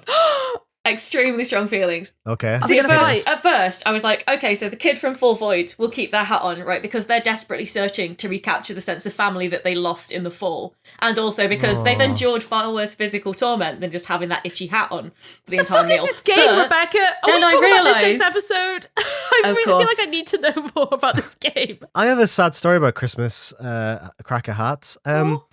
You both might not know this about me, but I've got an unusually large head. Which Yolly likes to laugh at me all the time for, to the point where, this is genuine, no Christmas hat has ever fit my head without ripping immediately. Oh no. So since about the age of like 19, when my head just grew to an unusual size for some reason, I've never been able to wear them. And it's a matter of great shame for me. I'd love to know what Rachel's Googling right now. XL Christmas crackers. Yes. Oh, okay. Big John the baby size. I cannot. We need to amend this immediately, Liam. We need to amend this immediately. Nothing helpful is coming up right now, but we will get you a Christmas cracker hat that will fit. That is your beautiful dome. I saw it in your eyes. I knew what you were doing. I knew. The second she started Googling, I was like, what's she doing over there? What mischief? My actual answer for this is I think Hades from Hades would wear the hat all night because that's just a big dad move. Yeah. Just to wear it for the rest of the day. My God. Yeah. Yeah, that's got big Hades energy. Yeah, that is true. I just imagine him and Zagreus putting them on and then having a silent, unspoken competition that whoever took it off first. Yes. That's good. Yes. That's like, so good. That father-son trauma. Yay! Yeah. Oh my God. Let's keep going. Who has the absolute audacity to bring up politics and religion at the table? And this can be unwittingly or unwittingly. All right. I have an answer, but first I have a question. Okay. Does casually dropping your intention to end reality count as a political stance? I mean, can we have a bit more context? Because for me, people who bring up politics and religion at a Christmas table, they know what they're doing. Like, I feel that. Yeah. What if it's okay? So the thing is, like, my beautiful wife, Lynetta, is absolutely going to end reality at the end of this dinner, probably. And she's going to talk about it, but not in like, it's a fact. She's not trying to be rude about it. Yeah, she could never be rude. It's just like, it's going to happen. And it would be weird if we weren't comfortable acknowledging it. Yeah. You know? Yeah, I can see her being like a heads up. Or when everyone's really pissed, she'd bring it up and then we'd be like, oh, you. By the way. Whoopsie. When this meal ends, so does all reality. But, have a nice time. Don't let that interfere with it. Yeah, that's a good one. I like that. Yeah. I like that she sort of says, don't let it ruin your night. But it is going to get terrible very quickly. Yeah. Like, just the worst thing you can imagine and then take it all the way up to 11, and that's how this night's going to end. But we have the night before that. The last night on Earth. Let's party. Like it's the last day on Earth. I have a couple of Stardew characters that would easily fucking fit into this category. Please. But my top one is Pam, the bus driver from Stardew Valley. Pam would absolutely, she'd sit her ass down and immediately start talking about it. And we'd just be like, Pam, take a moment. Do you know what I mean? Like, read the room. And she legit would bring up Brexit 100%. She's pro-Brexit 1,000%. Immediately. 100%. Shut the fuck up, Pam. There are so many Stardew characters that this would, like the mayor, Pierre, the shop owner, immediately would sit down. He's definitely a Brexiteer. Do you think? Yeah, fuck Pierre. Fuck Pierre. This is like a general consensus. Ask your sister. Actually, she has very rogue Stardew Valley opinions. I mean, she's listening right now, Rachel. So, hey girl, I saw your viral TikTok and it was really funny that one time. Fuck Pierre. Fuck that guy. Wow. Okay. Yeah, he would. But Pam is my number one. Pam would absolutely. Oh, Pam is so good. God, Jesus. That's incredible. It's so true, though. It's so true. I mean, mine was on the same vein. Mine was the gardener from Untitled Goose Game. Damn, yes. That's he's got bad opinions. 100%. I see it. I totally see it. Oh, no. No. I'm just... so many... Okay, there's so much wrong with that. Do you know what I mean? Like, because he's like a gardener as well, so he'd be bringing up how all your veggies are shit. 100%. He'd be tracking mud through your house. Like, I don't know. This guy, like, I love a gardener, don't get me wrong, but yeah. Horrible opinions, right? Do you feel like, sometimes you meet people and you're like, I need to make sure that this conversation never strays from one specific topic, because the second it does, it's going to get into a territory where I can't just sit and listen to you. Mm-hmm. That has to be gardening with him. You'd ask him questions about gardening, and then nothing else. Yep. He'd get into water irrigation and alarm bells would be going off at me. I'd be like, oh girl. Honestly, if he started talking about any kind of like any kind of fruit and veg that no, anything that isn't a root vegetable, anything that doesn't grow naturally in potato Europe, I wouldn't want to hear about because you know he's going to start saying questionable things. Yes. So, that's so true. God, why? What? Yeah, fuck him. But why? Do you know what I mean? The vibe. Fuck the gardener from Goose. I'm really surprised we actually haven't brought up the goose as yet as a potential for any of them. Well, I was going to say maybe the goose is like a secret Tory, but then I thought about the gardener and I was like, well, actually, he's a working class hero because he's rallying against these people. The goose is a classic anarchist, right? Yeah, absolutely. Yeah. That's the goose's political stance. Unique sentences, surely. Yeah. God, that's a really The goose is a classic anarchist. Oh my goodness. Okay, let's have a more positive one because my blood be boiling at this fucking gardener from this goose game. This is a sweet one. Who's lolling at the Christmas cracker jokes? That is very sweet. Oh, that's a good one. That is so nice. Like, who is genuinely having a little belly laugh at the Christmas cracker jokes? I said this for the pub crawl one, but Maurice Lupton would absolutely. We're very much in the Midlands, Yorkshire kind of we're having now. But, Christmas in Leeds, aren't we? But yeah, is he I Am Dead? Is that what it is? He definitely would Leeds by way of hell because of just how many demons I've brought to this thing. Oh yeah, absolutely. Yeah. Freddy Fazbear's in Leeds. Oh. Sorry, Rachel. Please. Oh my God! Sorry, Rachel. Do not bring Freddy back. Do not. We do not need Freddy back. No, bring him back. Keep an eye on him. I want to know where he is at all times. It's better that way. Security cams on Freddy Fazbear. Yes, Maurice Lupton, very cute old man, would definitely laugh at the Christmas cracker jokes sincerely, wholeheartedly. Protect him at all costs. And old man to old man, he beat the shit out of the gardener. He would absolutely beat the shit out of the gardener from Goose Game. Yeah, he would. Maurice Lupton, the untitled gardener man. Untitled gardener man. Unnamed god. Does he have a name? I don't think any of the characters in Goose Game have names. Yeah, I'm not sure. I seem to recall looking this up at one point, and I don't think that they do. Rux from Bastion, the narrator, voiced by Morgan Cunningham. That laugh. So I would just want him to read out all of the jokes and then laugh. I just think that would be a very quite cozy and festive thing to do, is just listen to Rux from Bastion just narrate the jokes from A Christmas Cracker. I mean, he'd probably say something scathing about the hat snapping off my head, but even that would probably lose a bit of its bite when it came from his lovely tones. That's the thing. He has such a beautiful voice. You couldn't even be angry. Oh, nicest voice. It's so good. What about you, Rebecca? Yeah. Once again, I overthought my answer to like an extreme degree. Love it. Because I'm like, we've got two main candidates in my crowd. We've got the hipster vampire who desperately tries to hide that he's laughing at a Christmas cracker joke, but absolutely did. It got him. That. It got him. But I also think, again, it would have to be my beautiful wife, Lynetta, because mortal humour's so new to her. She hasn't actually heard them a billion times before. And I've just remembered that I wrote this note. Is this one of the few ways in which we're more eldritch than she is? Which was a very okay, Rebecca, come through. Come through, girl. What the fuck?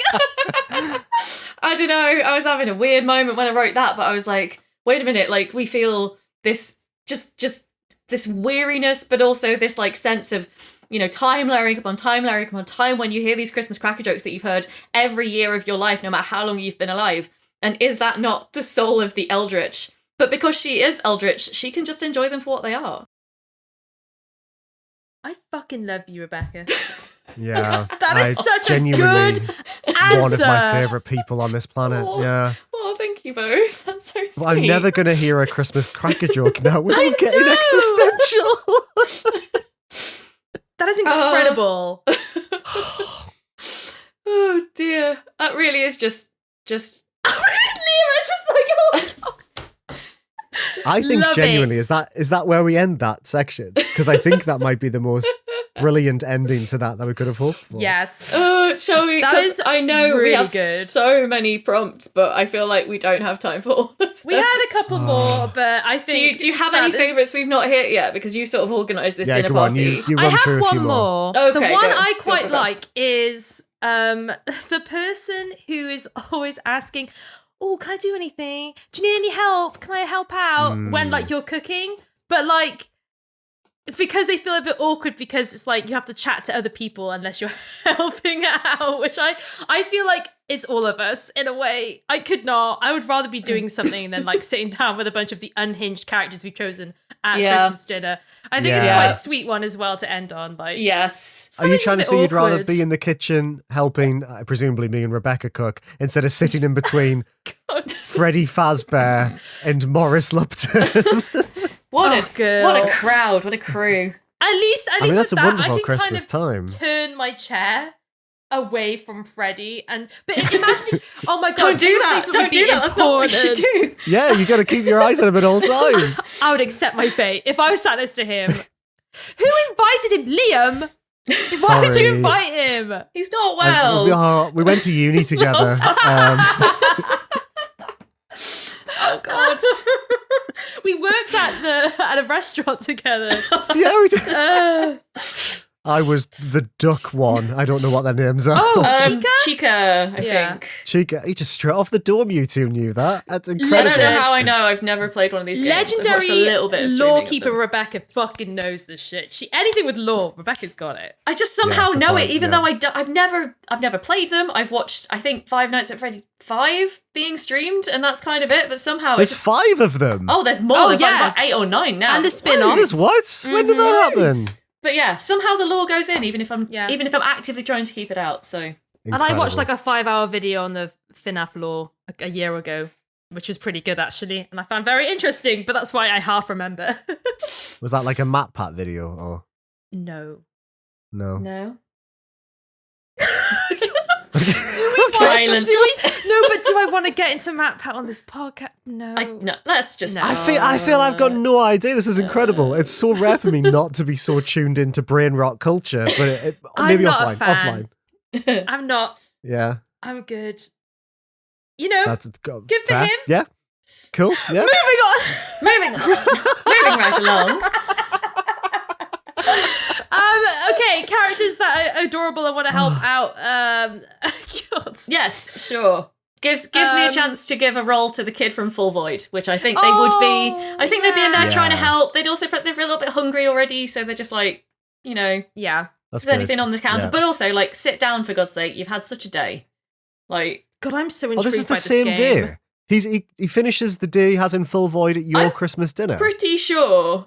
Yeah. It seems like where do you... I mean, I've only, you know, I'm the only one who's seen the end, but, like, where do you go from there? I think to Christmas dinner would be a great choice. Yeah.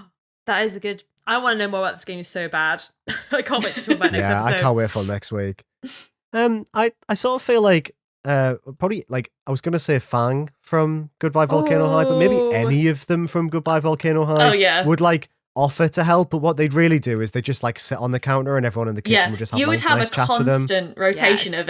of teenage dinosaurs coming in, telling you a little bit more of the Yeah. group gossip, and then slowly wandering out when it didn't sort of like serve them anymore to be in and there. that'd be fine. Yeah, that'd be fine. that would Learn be- about the new slang. You know, they'd be picking up food and eating it. And if anyone else did that, I'd be like, you wait. But if any of the kids from Goodbye Volcano High come in, Yeah. you turn a blind eye to them. That's fine. That's a sweet. really good sweet. pick.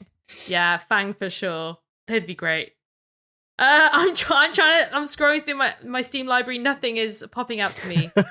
But all my games are about terrible people, so apparently. Yeah, Tim, the terrible child from Braid, would offer Tim the just Terrible to make himself look better in front of other people. Oh god. I just So good. stomp on him. I'm gonna stomp. We talked about this, taking his tie, just strangling him. Tim, Yep. fucking Maybe the end of all things won't be so bad if it takes Tim the Terrible Child with it. if we take out Tim, it's worth it. You know, Lynetta, when this dream ends and you remake the universe anew, could you maybe just not bring Tim the Terrible Child back? Any more? No, we're good. We're done. all good. Yay! Yay! Hooray! Merry Christmas, everybody. Merry Christmas, everyone. Now We're recording we have... this on November 29th. There's so much year to go. No, because like it's literally getting to that point in the year where there's a month left. There's so many indie games. We've got our indie game chat coming up. Oh god! In like literally next week. There's too much. I'm fried. I'm playing so many at the moment, trying to just cram some in before that episode. My list of backlogged things that I've not touched yet has hit 30 today. 2 more games that I want to play released today, and I was like, what released today? So All of Us Are Dead, which is a visual novel that I looked at Steam Next Fest at the start of the year, like shadow dropped today. I had no idea it was coming out so soon. Shadow drops. And another liminal space horror game called The Exit 8 also came out today. Ooh. So I'm like, great. Oh, All of Us Are Dead is the webcomic visual novel. Yes, oh, the zombie horror visual novel. House Flipper 2's out next week. Right, well. the list just keeps getting... Wait, what's out next week? House Flipper 2. 2. Oh yeah, I'm not too bothered about that one. I'll play that eventually. So many emails, so many emails about that. I love House Flipper, but it can wait. Okay, it's not going to be in my top Look, whatever. I need no, to. that's a Christmas one for me for sure. I need to finish Power Wash Simulator before I can get onto House Flipper. Obviously. Oh, Sim. So, and I love Power Wash Simulator. I never finished Power Wash Sim, but yeah, there's so many fucking games. There's so many. Yeah. My top 10 doesn't cover like the amount of good shit that's come out this. Like I don't understand. Okay, should we go on to the final section then? I think we should. I think we need to let Liam bring the go cows home. Home today. Yes. It's very Christmassy. What's a Christmas thing for like wrap up? Let's wrap up. There you go. You got it. You found it. You nailed it.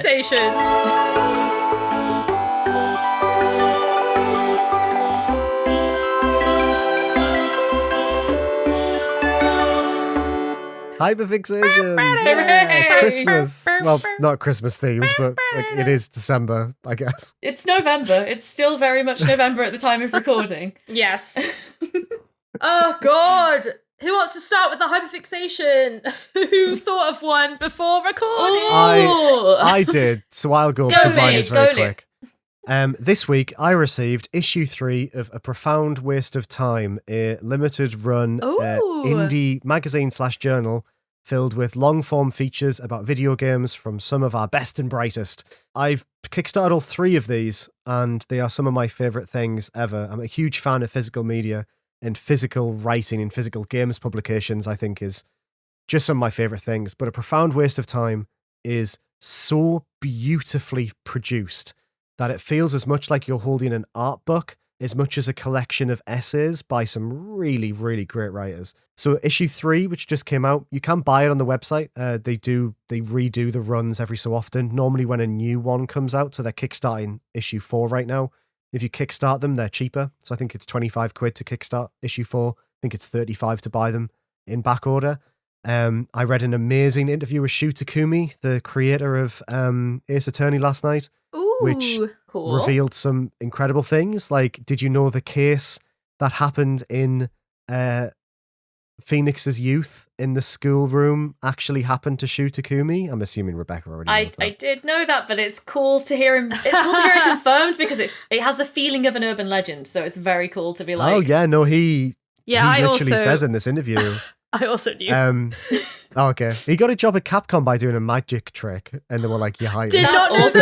That is really good. But it's such a lovely, lovely book. There was a piece by Grace Curtis who wrote Frontier, a book I really loved this year, about Flash games in the early 2000s. I read a piece last night by Simon Parkin, who I think is the editor-in-chief of it now, about Shadow of the Colossus and those games. It's just so nice to read words about games that don't have to be relevant. They can be about literally anything, and they're all illustrated by individual illustrators. They're all given the care and the attention they deserve, and they're laid out beautifully. So yeah, A Profound Waste of Time. I believe Caspian Whistler is the creative director and creator of that little publication, but I love it. Absolutely love it. Been reading that in bed before going to sleep and having a lovely time. Yeah. That's so fun. They look so glossy. Like, it looks so nice. Oh, it's beautiful. They do. Which one did you say this is? 3. Issue 3, yeah. So it has Trico from Last Guardian on the cover. Ooh. Issue 2 has Katamari, has the King of All Cosmos on there. Oh, hello. Oh, wow. It's a beautiful thing. Have you seen? I've got my Trico statue. It's kind of hidden back there. Can you see it? Oh, yeah. I've never noticed that It's before. above the Ace Attorney boys, funnily enough. Are you a secret Last Guardian liker? I like Last Guardian, yeah. Ah. I mean, it has a massive cat as the main. Of course I am. Yeah. True. I played 20 minutes of that game and fucking hated it. Oh man, it is a difficult game to get to grips with, but you love Trico by the end. But it is I like know, I need to go back to Yeah. it. it is like having a real cat that you're trying to convince to do things, in that it is almost impossible to play it with any sort of like, you just have to kind of let it happen, to be honest. I like Yeah. that. Well, I don't need to play that. She was biting the microphone earlier. Oh no. So- Would it? I mean, my experience with Last Guardian was that I've completed the game and I have, I think, 1 trophy. And the 1 trophy I got God. was for seeing the cat go to the toilet, except actually my camera wasn't facing the cat at the time, so I did not even see the thing that I got the trophy for seeing, and it was the 1 trophy So you I got a in the trophy game. for an animal shitting near you? Yes. Well, I mean, And that is the entire Team Ico have done it again. the entire vibe of The Last Guardian. A game which Incredible. I am so charmed by the aesthetic of, but found quite fiddly to play. That's Yeah. so funny. one day I'll play it. Maybe. Maybe one day. Will we? No. Come round to Rebecca, my house and we'll just what's- take turns trying to get the cat to do stuff. Rebecca, what is your hyperfixation? Oh, my hyperfixation. I've been having a difficult time hyperfixating over the last couple of weeks. I'm getting really into the wrap up part of the year. So I'm trying to finish a load of video games. I'm kind of falling back on comfort stuff when I'm not in that kind of mode. But I did recently make time to watch all of season 5 of What We Do in the Shadows over about 4 days, maybe less. Oh. Mate, I've just binged the first 3 seasons over the weekend. Amazing. Yes. That's so You finally started exciting. watching it, because I remembered you saying that you hadn't started it yet, and I was like, you have to Yeah. watch it. It's one of my favourite shows. And like, I'm not cute. even sure when season 5 like snuck onto Disney Plus in the UK, because I don't have a TV license, so I can't watch it when it comes out like on TV.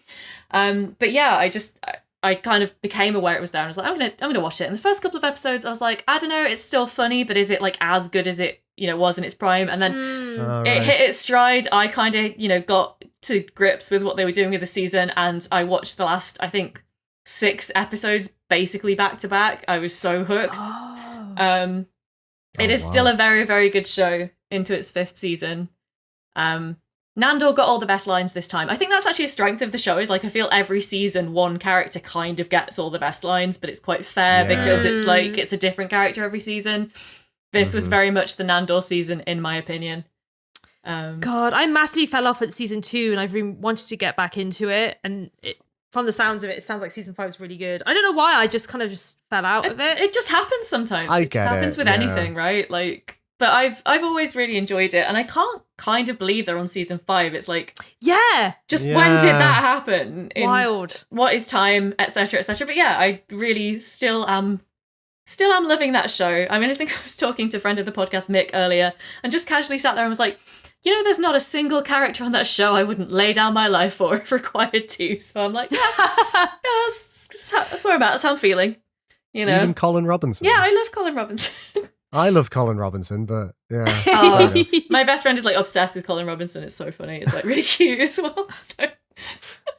We literally, I don't think there's been a single interaction I've had with Yoli over the last 5 days where I haven't started it by going, "Hello there, my darling." Oh, can I tell you the dumbest thing was when I was doing Spider-Man 2 guides a couple of months ago whenever it came out. Yeah. I had to do all of the image descriptions, and every image description I had to use like New York City as part and I loaded it up on YouTube because it was like an earworm in my head, and just every time I wrote it I just pressed play and it was like, "You are the biggest bastard in New York City." And I was like, I have to hear it or it's like I'm not finished So the sentence. fucking good. So good. Oh, He's so good. I love Matt Berry. Compilations of Matt Berry, just line deliveries from I all the literally shows he's watched been in. 3 before we started recording. Amazing. That's what I was doing, waiting for the call to start. Amazing. Well, yes, I am now all up to date again on it. Also, like, side note, have you seen Wellington Paranormal, which is the other TV spin-off of the movie? No, you've recommended it to me It's before. so good. It's so good. I think I can't remember where it's on in the UK. I think I saw it on Now TV, which means it's on like Now Sky TV, Atlantic or something. Yeah. Whatever. But yeah, if you ever get the chance to watch that, it is also really, really funny. The whole What We Do in the Shadows extended universe, I am always down for. I have not heard of this. I will watch this. I love the main woman. I'm a little bit in love with the main woman from Wellington Paranormal.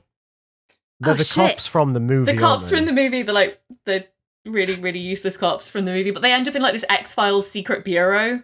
But it's like really, really it's really, really like low-key and badly done because they're just like in a quiet city in New Zealand by all accounts. It's very good. Oh god. It's a very good show. Definitely gonna watch that. I'd not heard of that. Yeah, I need to watch that too. Woo! Yeah. What We Do in the Shadows extended universe. I think I've gushed about it enough that hyperfixation seems like a fair descriptor. I'd say so. Yeah, definitely. For That sure. was going to be my hyperfixation, so thank you for bringing it up. Oh, cool. I was debating, and I was like, you know what? I've watched so much of it, I almost don't want to talk about it. So I'm glad that you. That's one perfect brain cell conversation. every time. It just. Yep, same brain cell. Rachel, what's yours? Mine is a game called In Stars and Time. I've been playing it. It's quite a long game. 18 hours, 20 hours in. Wow.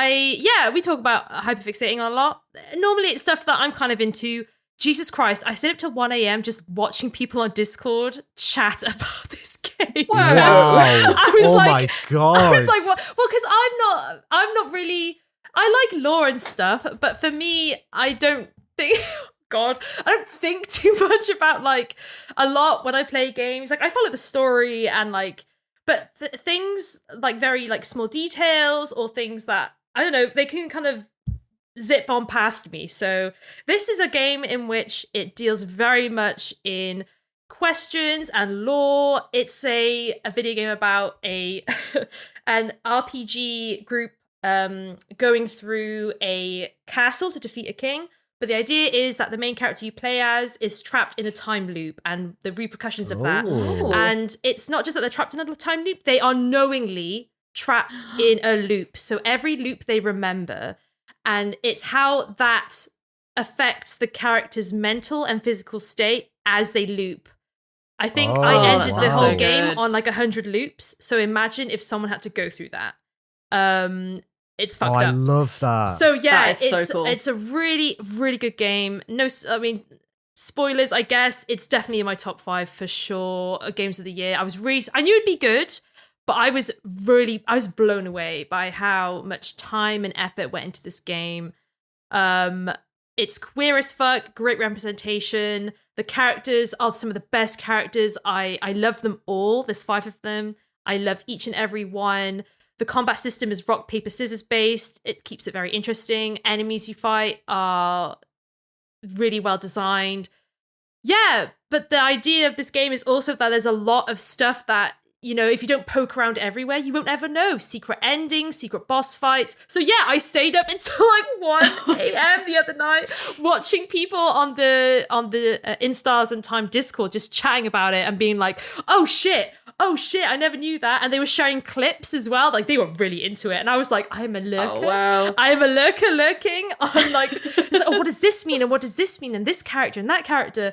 And yeah, I'm a hyperfixating of this game. I really am. I'm in deep. I'm gonna go back onto Discord after this. I'm gonna have a look, see what everyone's chatting about.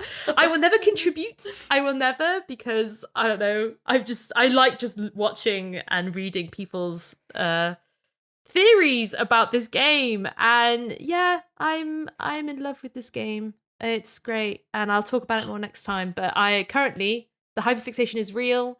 I've never really joined like a Discord dedicated to a game before. Sometimes, but not often. And as soon as I finished this game, I was like, I need to understand more, and I need to go to people who will tell me and they will figure everything out. And yeah, I've really loved playing this game. So yeah, I am in deep. It's not over. The hyperfixation is not over. It's ongoing. Amazing. That's such a good feeling.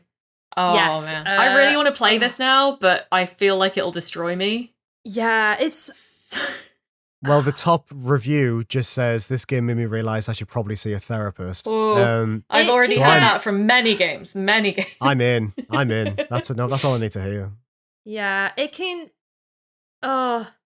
It handles a lot of different topics because a lot of the characters are going through different things. Yeah, what this character goes through in terms of looping.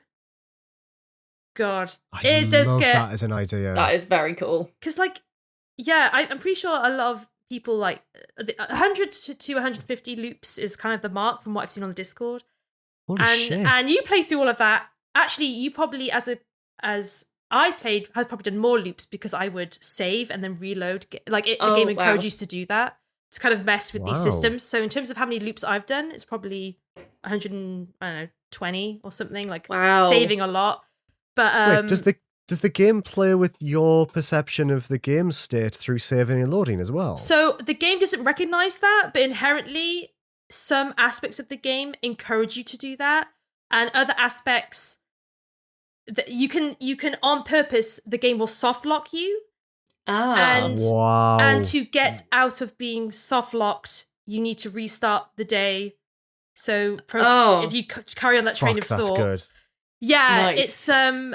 It's really good, and I like this idea of like dismantling RPGs, but also like time looping as a concept in games is like really interesting. Like there are loads of different ways that people have handled that, and this one is the best I've seen. Just because of the mental burden someone would have to go through to. Yeah. But yeah, and the character is so nice. Seraphine is their name, and they are generally like the whole cast is so likable. Yeah. More next time. Next episode. I can't wait to hear more about an amazing little God. But yeah, I'm in deep with this one. I love a time loop, and that sounds like such an interesting way of doing a time loop. I fucking love time loop stories. They're my favorite. Yeah. For some reason, you reminded me there of an anime that is maybe questionable. I haven't seen it for 12 years, and I don't want to recommend it. But The Melancholy of Haruhi Suzumiya. Oh, yes. Mm-hmm. They did like an entire season that was the same episode, but it was a time Really? loop. Oh, wow. So they like animated like 12 like half an hour long episodes or something. If I remember this correctly, where there's only minor differences between each one. God. That's wild. She's a time traveler. Isn't that the thing? I have never seen it either. So I can't remember. It's been a while. But maybe we could do a whole episode just on like time looping in games, or a segment at least. Ooh, because the way that has been like explored is really interesting. Like our perception of time and the character's perception of time, and what happens when someone knows that, and what that brings with it. But yeah, I love it. It's great. If you have 18 to 20 hours spare, this game is big. If you have 18 to 20 hours spare, give it a go. I'll play that before. Jesus Christ. We're on Wednesday now. We're recording that Game of the Year episode on Monday. God. But this is, I just ran away. It just ran away with me completely. Like, I would stay up late playing this game. Wow. I was been thinking about this game. But yeah, in Stars and Time. Also, another little cute tidbit. They released a demo for this like a couple of years ago. And the demo is a loop of one of the loops from the game, but a different outcome. Girl, this game. I didn't know that. And then I read the Discord, and it was like, nice. This is Cypherin in a different loop. And it's not a spoiler because I think it literally says that like in the description, but it's like so interesting. I wish I played the demo a couple of years ago, and then to know what was going to come, as in like, Wow, that's fascinating. What a game. I can't wait to play that. 10 out of 10. Incredible. But yes, that brings us to the end. We're ending on that note. Jesus Christ, we've been here so long. I feel like I'm in a fucking loop. It's like a very Christmassy tradition to have I Wish It Could Be Christmas Every Day playing every time you loop back into the same day. So Black Mirror style, exactly. God, I don't know whether or not I could come back and do this podcast episode again. I think it would literally kill me. I feel irreversibly changed after this. My life has been divided into two halves: before Big John and after Big John. But BBJ. Thank you everyone for your patient BG. But yes. Yeah, thank you everyone for your patience. Thanks everyone for listening as well. Merry Christmas. Yes. Have a good one. Obviously, we got another episode before the end of the year. But this is the Christmas one. You should be in the Christmas spirit by now. And if not, I don't know, probably slightly traumatized. Listen to this while wrapping presents. The end of the podcast is the time when you tell people what they should have been doing for the last 2.5 hours. Great. I'll put something in the episode description, which people definitely read the episode description, like to the end. Every people time. do. We've had very little correspondence, so when people have got in touch with us, they've been like, "Oh, what did you say at this bit? I can't find the description." So people do read those words. They're super helpful. That's good to know. It's motivated me. Thank you. Please do email in contact at indieventurepodcast.co.uk. That was so smooth. Yes, I think so. Yeah, get in touch with us, and we'll read your emails. Yeah, what indie games have you been playing over the Christmas holidays? Like, we'd love to know. You can also find us on Twitter and tweet us because that's cute as well. I love hearing what people are playing because I want someone to come up with something completely rogue that I've never fucking heard of, and I'm like, well, gotta add that to the list. Oh yeah, don't forget we're also on Blue Sky. And Blue Sky. If you prefer to get in touch via Blue Sky, we're on there as well. We are. Are we still updating that? No, we'll soon though. Leave it with me. We are personally and professionally. We're going to learn to use Blue Sky. Leave that with me, social media girl. I was like, I don't think I've got any notifications from that. But I mean, like, until we get as much interaction as we do on Twitter. Yes. Get in touch. Let us know. Yes, get in touch. Until next time, Merry Christmas and goodbye. Merry Christmas, everyone. Merry Christmas and goodbye. Bye Next now. week's the big one. Come back for that one. Bye. Oh yeah, it's going to be a good one. Indieventure is a podcast created, hosted, edited, and produced by Rebecca Jones, Rachel Watts, and me, Liam Richardson. For more information, search Indieventure Podcast on your social media platform of choice. You can get in touch by sending your questions, comments, and feedback to contact@indieventurepodcast.co.uk. You can support the show by rating us 5 stars and leaving a nice review on Apple Podcasts or your preferred podcast provider, or let your friends know all about the good times you had with the Indieventure podcast. Some of the games we talk about on the show may have been provided to us for free for review consideration. If you are a developer, a publisher, or a PR looking to get in touch, drop us an email at hello@indieventurepodcast.co.uk. Our intro music and stings are from the song Cigarette Boat by Marc Torch. Thank you so much for listening, and see you again in 2 weeks for another episode of Indieventure, a video games podcast. Bye for now.